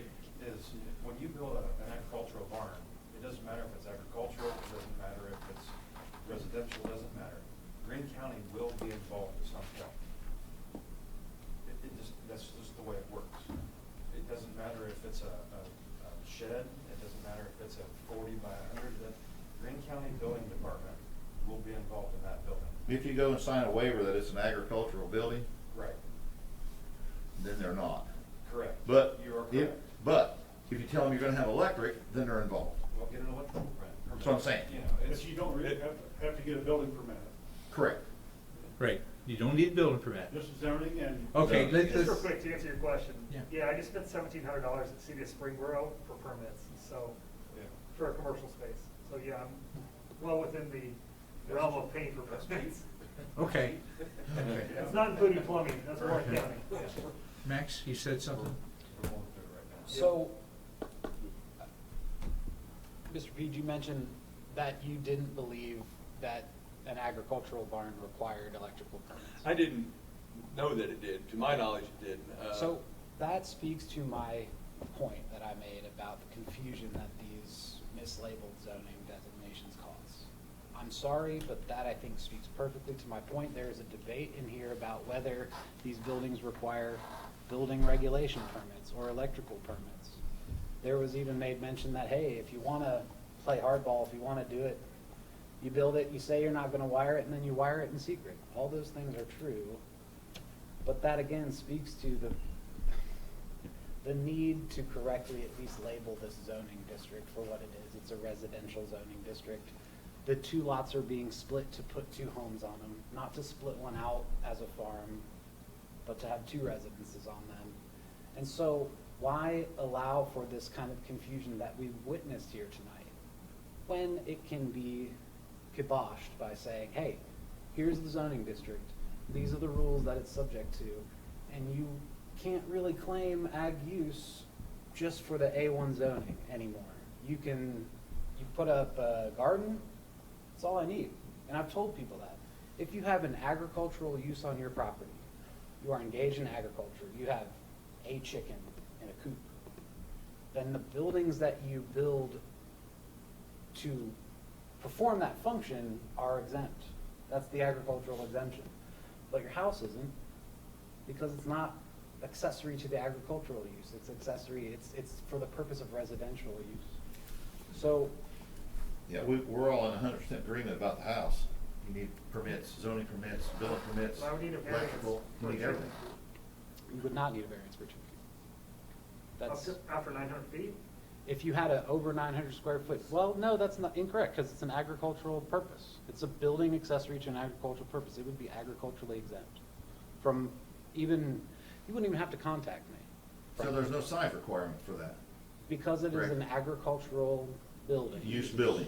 For the Correct. purpose, It is yes. incident to an agricultural use. In this case, Right. keeping of chickens. Right. Now, the barn that stores your mower to mow your 2.5 acres is not an agriculture, it's not incident to an agricultural use. Mowing your grass is not an How about if he agricultural. mows his orchard with it? It becomes part of the, because he has a plow, I mean, I he think we're has. splitting hairs here, I Yeah, really yeah, do. yeah, it is. Well, ORC forces us to. It forces us to split the hairs. I mean, there has to be. But here's the thing, nobody drives around through the neighborhood to see what Mr. Peve's using his new building for. You only the zoning department only acts on complaints. And that was straight from Lori Brown, that there's not enough manpower in the zoning department to go out and look for stuff to enforce. That's correct. So, nobody's driving up and down Ankeny, bird dogging in everybody's houses to see if they're using it for agriculture, or if they're running a business, or if they're, you see what I'm saying? I do. So we're splitting hairs here. We seem to have more trouble with R1 properties. On Kingsway, we know somebody's making glue there. And we can't do a thing about it. And at the end of Ankeny Road, we know at Dayton Xenia, somebody's running a garage there. Right. We don't seem to have as much trouble with the A1 properties, quite frankly, so. Right, and like I said, no, we're treating this like we're gonna be code enforcing up and down Ankeny Road when we never have. We have a house next to me that's on the verge of falling down. Correct. Exactly. I mean, it's been falling down for years. Yeah. And zoning doesn't do anything. Well, Lori Brown has actually Gonna contacted say, yeah. twice and said, hey. Right. We've what's going on actually, with this? But only because Been someone complained about Sorry. And it's a health hazard. it. It is, health and safety, Oh my because it's God. ready to fall over. Okay. You don't see the But anyway. mosquito. Okay, let me ask a couple questions and then let's go ahead for a motion, okay? Because I think we're talking this to the death, okay? Is there anything that you want to do with your property in looking at not excluding you from the practical use that you wish to use it for? Yeah. That could it be done under R1A? Well, obviously, that is certainly one thing. You'd have to come for variances for fences, barns, and all that type of stuff. So it does require additional things. Right. But like I said, it's been done previously and all over Ankeny Road, quite frankly. Almost half the lots on Ankeny Road are non-conforming. I mean, if you add them up, it's almost half. Right. So, I don't know how else to answer that, but there's no harm keeping it at A1 either. I still have to go see Max or Lori to get a zoning permit to build a barn. Mm-hmm. And, I mean, if you want to put that as a conditional use, that if put electric in the barn, has to be inspected, I'll accept that. No, I mean, I'll put that right in there. no, understood. No, understood. Yeah, Okay. I mean, I certainly wouldn't want, I wouldn't want something unsafe. I know that my niece's kids will probably be over. I want to keep everything safe. Okay. Okay. Thank you. Yeah. If we were to grant that, would there be irreparable harm done to your enforcement capacity? Irreparable harm. I can't say that that's true. Okay. There would be harm done. Okay, there'd be harm, but you know, What yeah. enforcement capacity are you talking about? So enforcing A1 and R1A, you're using it as a R1A in enforcing those zoning regulations on it? Added confusion. Yeah, well, it is confusing. It is confusing. There's no question about it. Is there anything that can be done with the entire area to actually rezone it as R1A? All the properties that are now? That is a potential possibility. However, it seems very clear that the residents don't wish for that to be the case. Okay. So typically the township does not seek to impose new zoning on properties, especially in opposition of that zoning. It's not our function. We've accepted rezoning requests and bring them to zoning commission.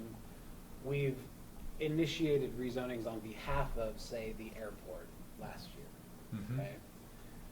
We've initiated rezonings to apply a highway overlay district not with the people whose parcels would be affected, but as an overall administrative policy. However, parcel by parcel, we don't try to go in but this isn't us going to you and saying, hey, this needs to be rezoned. This is someone coming forward and saying, hey, I would like to make this change to the lots. The code says, sure, here's the zoning that allows for lots that size. And then the zoning you're currently in, lots have to be a certain size, and those don't meet that. So it's strictly just an interpretation of the code. Because there are alternatives available, we Right. should not be creating non-conformities. No. We just shouldn't do it. I- There's no reason to do it. I understand. Other than the fact, and I'm not talking precedence, other than the fact that the entire neighborhood is basically non-conforming. I don't see how, I guess for me, that argument speaks This would be the only one. That argument speaks to, we've made the mistake several times before, so let's continue to make the mistake. The logic of that argument is, okay, you say this is a bad thing. Well, all these bad things already exist, so why not allow for one more? Because that's, in essence, because I just said, hey, these are the issues with it, and you said, okay, well, nonconformities already exist. I said nonconformities have these issues of confusion and enforcement problems. So there are challenges related to nonconforming lots. Let's not call them bad. The entire street's that way, right now, presently. And adding yet another one of those versus doing it in a way that is legally nonconforming adds additional hardships that don't need to be added. They don't need to be present, these misunderstandings. Because, okay, you want to split the lot, let's zone it to what it's But appropriate. you got 12, let's say I'm gonna use the number 12. You got 12 non-conforming. Now all of a sudden, you want him to go and be conforming. Yes. The only one on the street. So, and I'll be honest with you, yeah, I got here last February. I understand. So my philosophy on regulation, on code enforcement, on using the zoning resolution versus using variances is different from previous director or previous zoning administrator's philosophy on those. I do take a stricter approach to interpreting the code. But I think you've also seen as a board that I am fully capable of understanding where the gray areas are. I come in here, I often recommend variances and giving you the exact reason, hey, look, this section of our code doesn't make real sense. It doesn't make sense to limit people to 900 square foot on a 2.5 acre lot. I've said those exact words in this hearing. Right. So I believe I, proven to you that I'm not following these rules simply for the sake of following. I believe these specific rules that I've outlined do have a real impact on not just now, but especially in the future. Sure, Mr. P, you and whoever we're gonna buy this lot, you understand what needs to be done with permits and everything, okay? Let's say you move in 10, 20 years, you retire to Florida or somewhere else, okay? You sell it off to someone who maybe doesn't understand those issues. That's where the problems come from. It's never the original rezoning and lot split that's the problem. It's when that person sells it off. Okay, so That's where those problems come from. So stop there then. Okay, so he sells it off, and his niece sells hers off. What, if this was approved, what could a new owner go in there differently that wouldn't be allowed? It's not, Running a business. nothing would change in what was allowed. It was their perception of what's allowed. That would be, I mean, we've heard it in But everybody this has different hearing. perceptions. I agree, but we've Okay. heard it in this hearing that there were a number of different ideas about whether buildings in this particular parcel would need building regulation permits, electric permits, zoning permits, whether or not it could be regulated via, or there were all these differing viewpoints about this one parcel as it exists now. I think that speaks to the potential for confusion in the future. Whereas R1AA zoning is very strictly laid out what the allowable uses are versus A1, which, I mean, if you want to, just the length of each article, A1's maybe, I don't know, 300 words tops, and R1AA is over 1,000. There's more.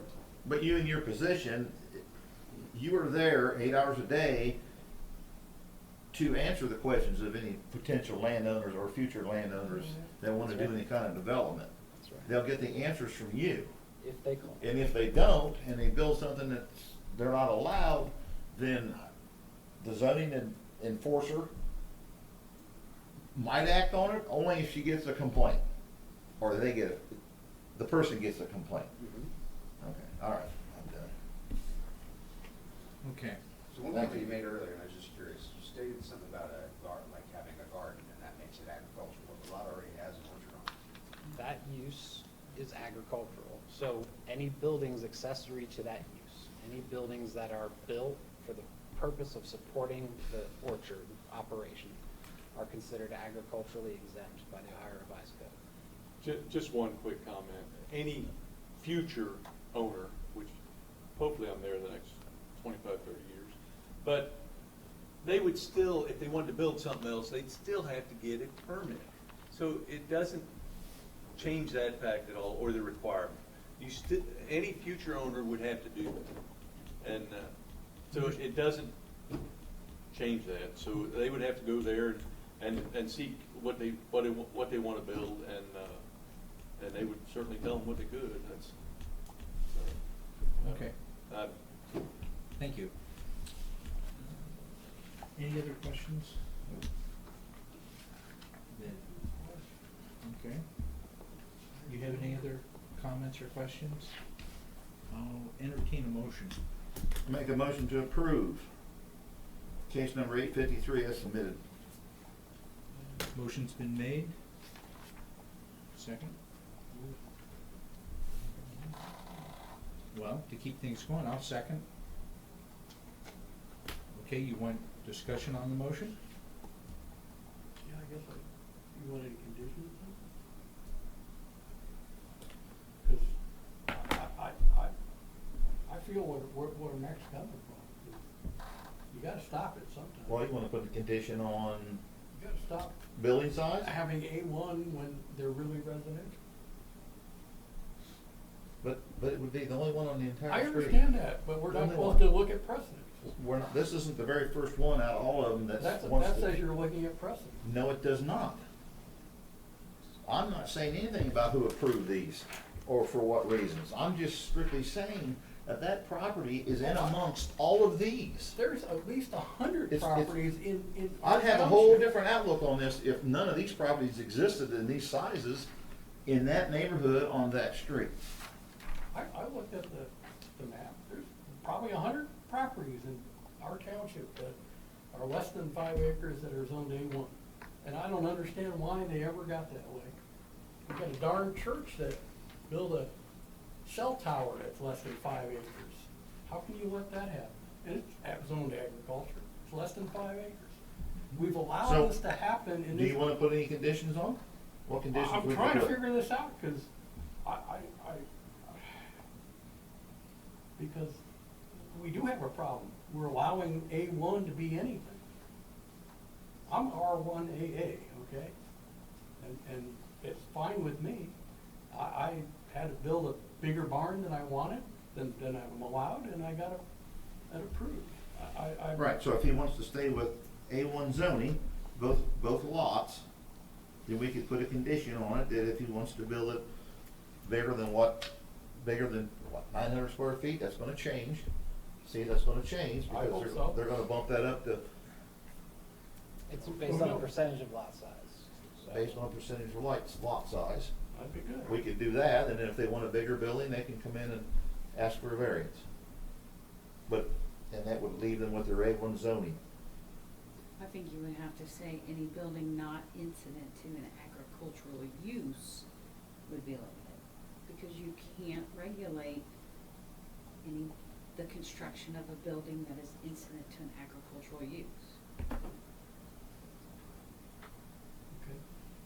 I would do that. You do what? Through. Even though I don't like it. I would do it as long as you put a condition.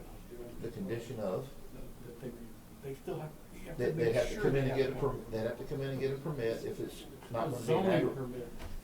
The zoning permit for building size over, you wanna put a square footage, 900 square Whatever, feet, over whatever over the zoning Well, code?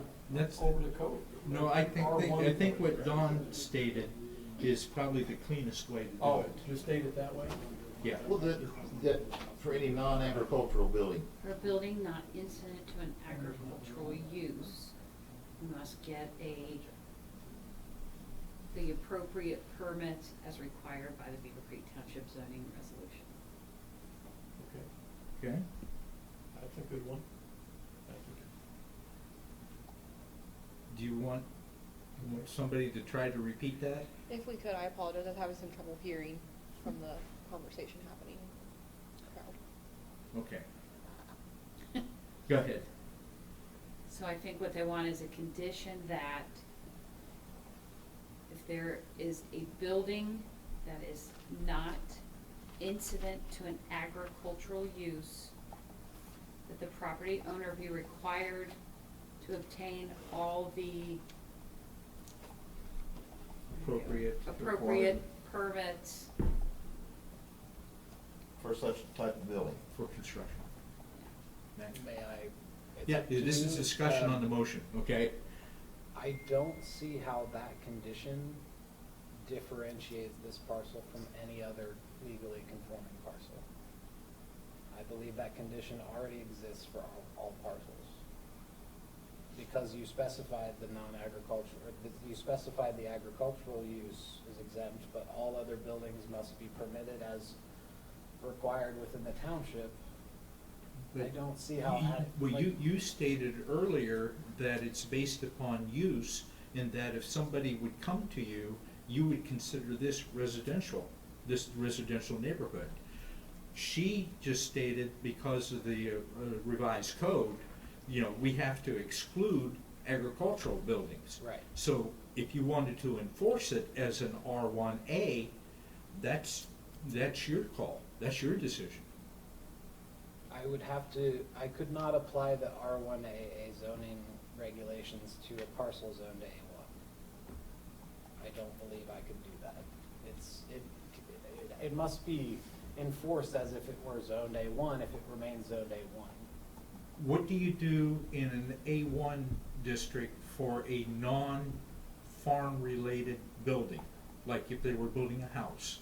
If they're building a house, they have to come in and get permits, just like any other building, yes. And isn't that essentially I think what he's That's saying my point is the condition we're putting on is no different than what already exists. So why is that an acceptable solution versus rezoning when you are essentially saying, okay, we're gonna let you be A1, but you have to abide by all the zoning requirements as in the permit?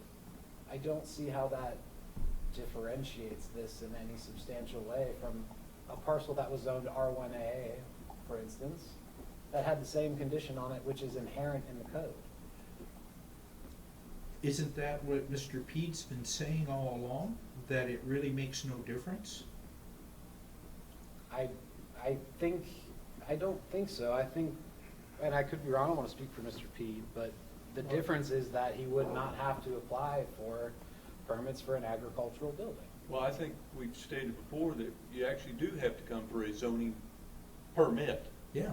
You do have to come for it. That's correct. Yeah. No building permit. And I don't know, so you do have, you can't just build an agricultural building without a zoning permit. That would be, yeah. Zoning and building are completely different. Zoning is where you're gonna put it, how far off the property, as wide as you're gonna put it. You know, building is what you're building, not where you're building. I agree, which is, my point is, what, if you put this condition on this parcel, you are saying, okay, this parcel is the same as any other parcel and that has to follow the zoning rules and regulations, but you still made it a non-conforming parcel by being too small for ag.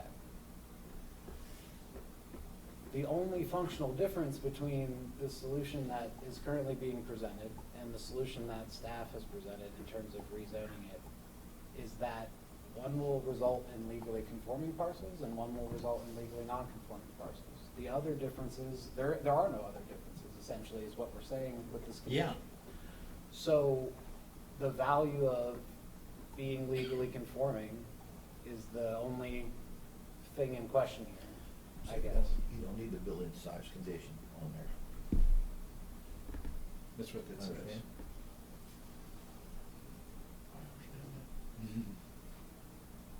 No, really.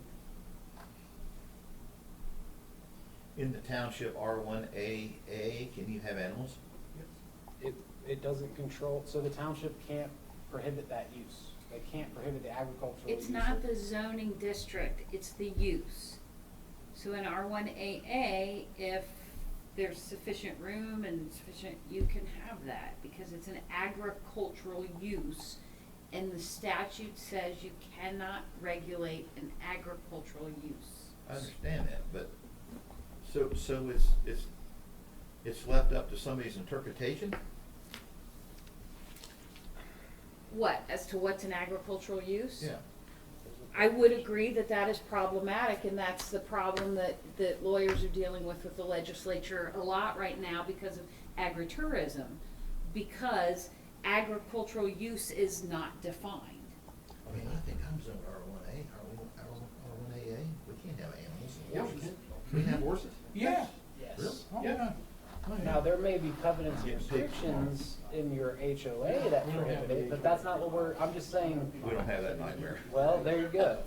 So, yeah, you could have a barn of horses if you have the room for it. In fact, we have a gentleman who's zoned, now, God knows why Glen Thompson Reserve is zoned I-1 industrial, but it is. When I got here, that's what it's zoned. There's a person who operates a farm right next to Glen Thompson Reserve. Maybe you're familiar with the corner of Trabine and Dayton Xenia as it continues on to the It's zoned I-1 industrial. He has agricultural exemptions for his barn. He did not have to apply for a permit with us, new horse barn he built. He did have to, because it's in the floodplain, he had to work with the floodplain administrator to get flood construction permits, but that's it. Right today, before we consider splitting this, I could build a big agriculture barn right today, Yes. and I could build 2 of them. Yes. My neighbors have. Yes. But it's a whole lot better to build the house first, to know where to put the barn, Yes. And the leach field and all that. It really is. And I'm certainly not gonna build some excessive barn. I could do that. I got neighbors today that have huge barns. Well, you I can do have it where you're no at. intention of doing that. You could do it where you're living right now. I could, and I did not. And I did not. I have no intention Right, of. the question was brought up about someday when you sell the property, somebody come in there and put in a high Yeah, rise. but I don't think you can do that if there's already a barn there. They still Right. have to come for a zoning permit. Right. And so, And does our covenant still play into part of that Okay. as well? no, nothing with. Wait a minute, okay. What was your question? I was just saying, like, as she brought up, our covenants has restrictions within it, so we can't have a high-rise building, we can't have certain things, we can't have businesses. and But things we, like we're, that. That doesn't make we anything to we you have guys, I guess. nothing to do with your covenants, nothing. Okay. I thought there You- were only two. Yeah, you, okay. So there's 12. There's 2 sets. You- There's like 17 different. Oh, there's 2 sets. Yeah. Oh. Okay, okay. A motion has been made to accept as presented. I was second. We've been having discussion on the motion. You suggested He said it's worthless, so okay, so you're going to withdraw that? I have to. Okay. Okay. Okay. Is there any other discussion?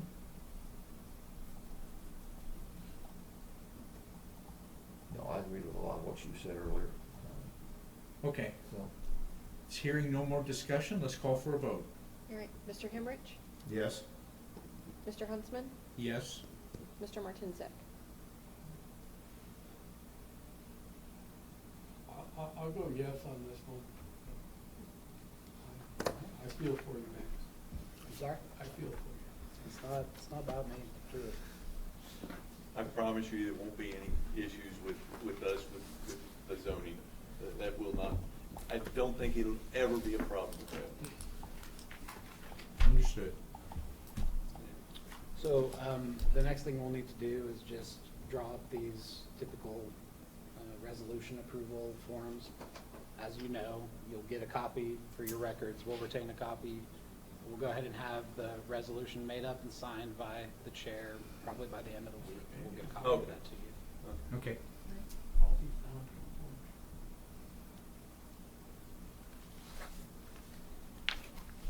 You're making the temporary sheets right now? That would be the county engineer. You'll want to speak with her. You actually, unfortunately, to get that speed limit changed, because we looked into it, you have to have ODOT run a study. I don't know if you're familiar with that. Yeah, they must determine that there is some sort of issue. Yeah. Now, I think we can all agree. It's bad. It's terrible. What part you talking? It's worse than terrible. What do you, I'm sorry, I missed it. Speed limit. Oh, the speed limit on it, oh. 55 mile an hour. Yeah, yeah. He said 55. I'm the guy that rides a bicycle on it. You don't have to tell me about the cars, okay? Huh? You ride on Ankeny? All the time. Oh, do you really? That's how I get to the bike path. Okay. You cut through the power plant? Yeah. You need to haul your. Everybody does. You need to haul your bike path. I know. You really do. You got a pen, Andy? Will you sign on the applicant line for me? Huh? Yeah, yeah. Oh, yeah, subdivision. Okay. What's happening now is they're getting the temporary signatures on it that this was approved, and we are essentially done with this case. We'll have some other business. You're welcome to stick around, but it's going to be pretty boring for you. So. Sign this one for me as well. Thank you.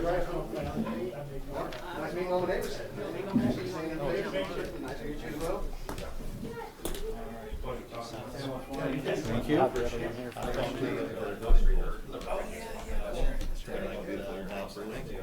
Love it. Love it. Cold. It's always good to see you. Oh, I'm trying. I'm trying. I don't ask beautiful dump trucks you got. I know, I know, it's true. Oh, no, it's fantastic. That's why Sometime over a root beer, we can talk about it, okay? Yeah, just a root beer. I gotta keep this public, you know. What you were trying to do. Have a good evening. Hey, Donnie. Stop by sometime. I try to every now and then, I really do. Appreciate the vote. Zach and I we weren't like the best friends or anything, but we knew each other. You know, so. He's in Columbus now. Is he? Yeah. Gosh, I've not seen him since. Like I said, Okay. by Friday, almost Saturday. Oh, yeah, we're never gonna live. Yeah. Been there 37 years. Yeah. Once you Nice hearing. survey out the box, Yeah, that's an expense. I know it. Once you get that done and you're ready to bring it forward, just bring. I got a copy of the resolution bar. along with Look at it. that bar. Okay. We'll reference I want that. the, I'm sure you know that the procedure for certain lots. Right, you know, That procedure. It's Come hard to to us, get, then record gotta it. have real money. I would assume, Okay. I would, I just yeah. wanted to make sure, but if you have And any I'm sure the questions- surveyor's gonna fill me in on that. Yeah. I've already talked to Sutton, but I may go to Carlson. we're gonna build a house for a guy. I mean, Costco's great, but He I'll lives tell on you it, right he's now. moving. He's We'll build a house for been next very year, busy. paid 120. Is that right? And I'll be honest with you, I think Just to we the at the. top side of the Actually, building. I noticed that. 122.5 for Yeah. free. Does that make We're in sense? the house. Well, I We went bring down. out from Crooks Road. You do? So I had to, How's that legal? wait a little while at the very. I haven't spoken to him. Sure seems like it to me. Well, For if you have a no single fire, acre, doesn't process. but I guess.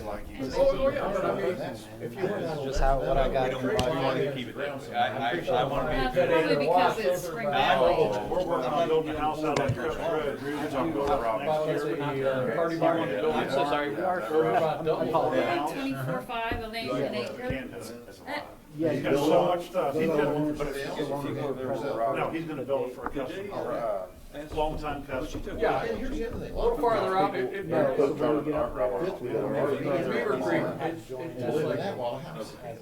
they want real Well, money. if he sells the properties in now, he's gonna have to rest storage. Oh, no, they're not realistic. It's You're not buying them. He's got a barn That's the that's thing. full of. There's a market. So he wanted to build the barn so he could move all this On 2.5 equipment out there. And it wasn't much of a house. And it's like, That's sad. That's Fine really sad. balancing act. no, I don't. And I understand why they do it, because they don't want people living out. Yeah. Well, yeah, they don't want just a barn Oh, top, nothing, no well, house. they would have Right. been, It would, huh? it would have been. Do me a favor? Sure, Hand that to the gentleman. absolutely. Okay. Oh, thank You you, got sir. two little ones now? I do. Okay. My daughter's 6, and my son is 8 months, and he looks like he's 2. Oh, really? He's And been people good. like you, that's what they do. And that's the Those problem. people go down Atkins Road at 89 miles. One more isn't gonna affect it at all. I live on Fair. I want him to get after that guy making trade line. Remember, Yeah. My daughter lives on Ludlow. Oh, yeah? The big, you go down the dip, Yeah. Or and then up the hill. Beavercreek Township that are agricultural, less than 5 acres. Yeah, I sure do. I looked at them. Okay. I know some of And them. it pissed me off, the Victory Baptist Church is 3.8. No, I gotta get this, I gotta get this closed, And they just put okay? that I got work to do. Yeah. Yeah. Past it, buddy. That's right by, Have a good evening. I'll be seeing you. Okay, I gotta stop down to see you. Okay. and they put Jan the doing cell okay? tower. Oh, yeah. Oh, good. Oh, yeah. The Yeah. local Maybe I'll neighbors bring her were with pissed me. off about that. Absolutely. So we go, well, we couldn't I'd be do anything disappointed if you because didn't. they're telling me- Take care, Don. Thanks. Uh-huh. It's like, Hey, Thanks, we'll talk, Mark. we'll talk to you later. they should have been zoned where we could have. Appreciate it. Right, we should have. Have a good evening. Okay, we have some minutes. We do, but before we do that, I'd like to recognize that Mr. Pete has stepped back onto the board as a member for the Minutes. consideration of minutes. So I just wanted to note that in the record, that's all. Thank you. Yep. Thank you. I don't think the minutes are. No. Do we have? We don't have copies. Okay. There were, they were mailed out to you earlier in email. If Yeah. anyone would like me to bring them up, I can for review Clear and folder. consideration. I went through them fairly, detailed, and there's only 2 material items that need to be changed. Everything else is just a typo, Okay. okay? If you trust me, okay? I do. Okay, if you trust me, so. What changes, I'm assuming you're motioning to amend the minutes then? I would like to amend the minutes for June 16th, 2021. Okay. I will provide you with the copy. It has my corrections for any type of typing, but on the second page, at the very top, the third sentence, it's Mr. Henrik confirms that a pool will surround the entire pool to connecting to the home. Oh, It should be a fence, fence. Right. Yeah, I saw that. okay? And then, 4, 5, 6, 7, 8. Line number 9, it should say Mr. Henrik is making the comments. It just has an initial L there. And, okay, 3 lines down from that, there is an acronym, CDNR. It needs to be defined because it was not mentioned anywhere else in the meeting.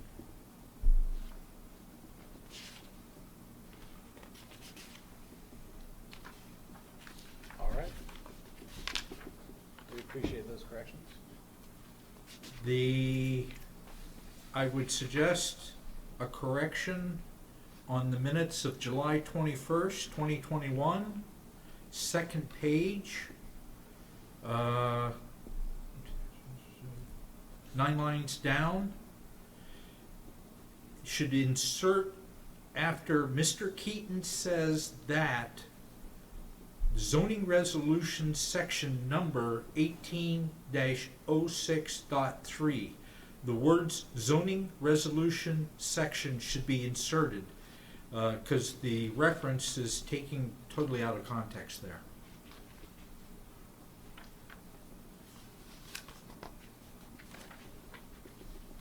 And those are all the recommended changes.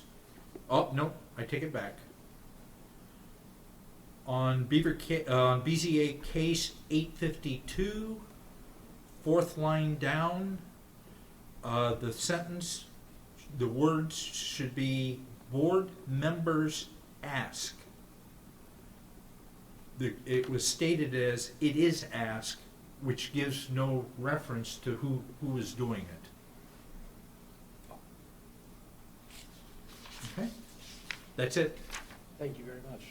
As you know, we've had Tori kind of new to the job of taking meeting minutes and stuff, so I appreciate some constructive criticism, and I'm looking forward to keeping this going. So thank you again. Well, no, Not criticism, because I don't know how she can do it. Yeah. I agree. I can't talk like that either. So Well, thank you, I really do appreciate it. It's a mixture of Oh. typing here and then going back and listening and typing. Yeah, no. Oh, yes, but I do welcome any sort of Yeah, not feedback. because of it.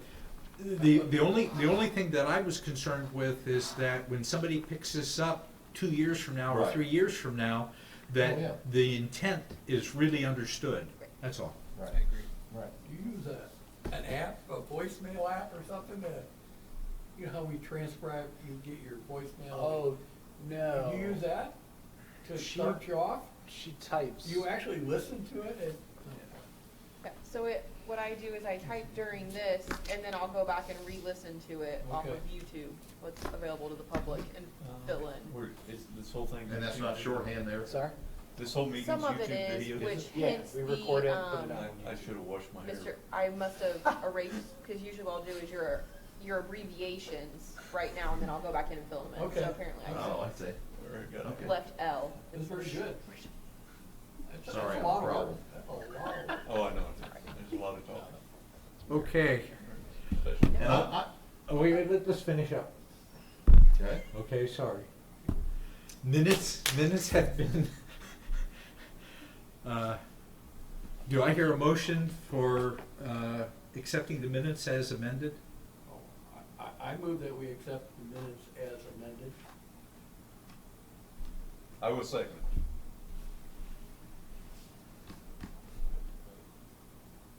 All right, Mr. Hemrich, Yes. Mr. Huntsman, Yes. Mr. Martinsek, Yes? Mr. Peed. Yes. All right. Thank you, board. Is there any other business we should be made aware of? None at this time. Okay. I just want to be on the record that I hope that I didn't make you feel as though I was attacking you. Nope. As the lady referenced,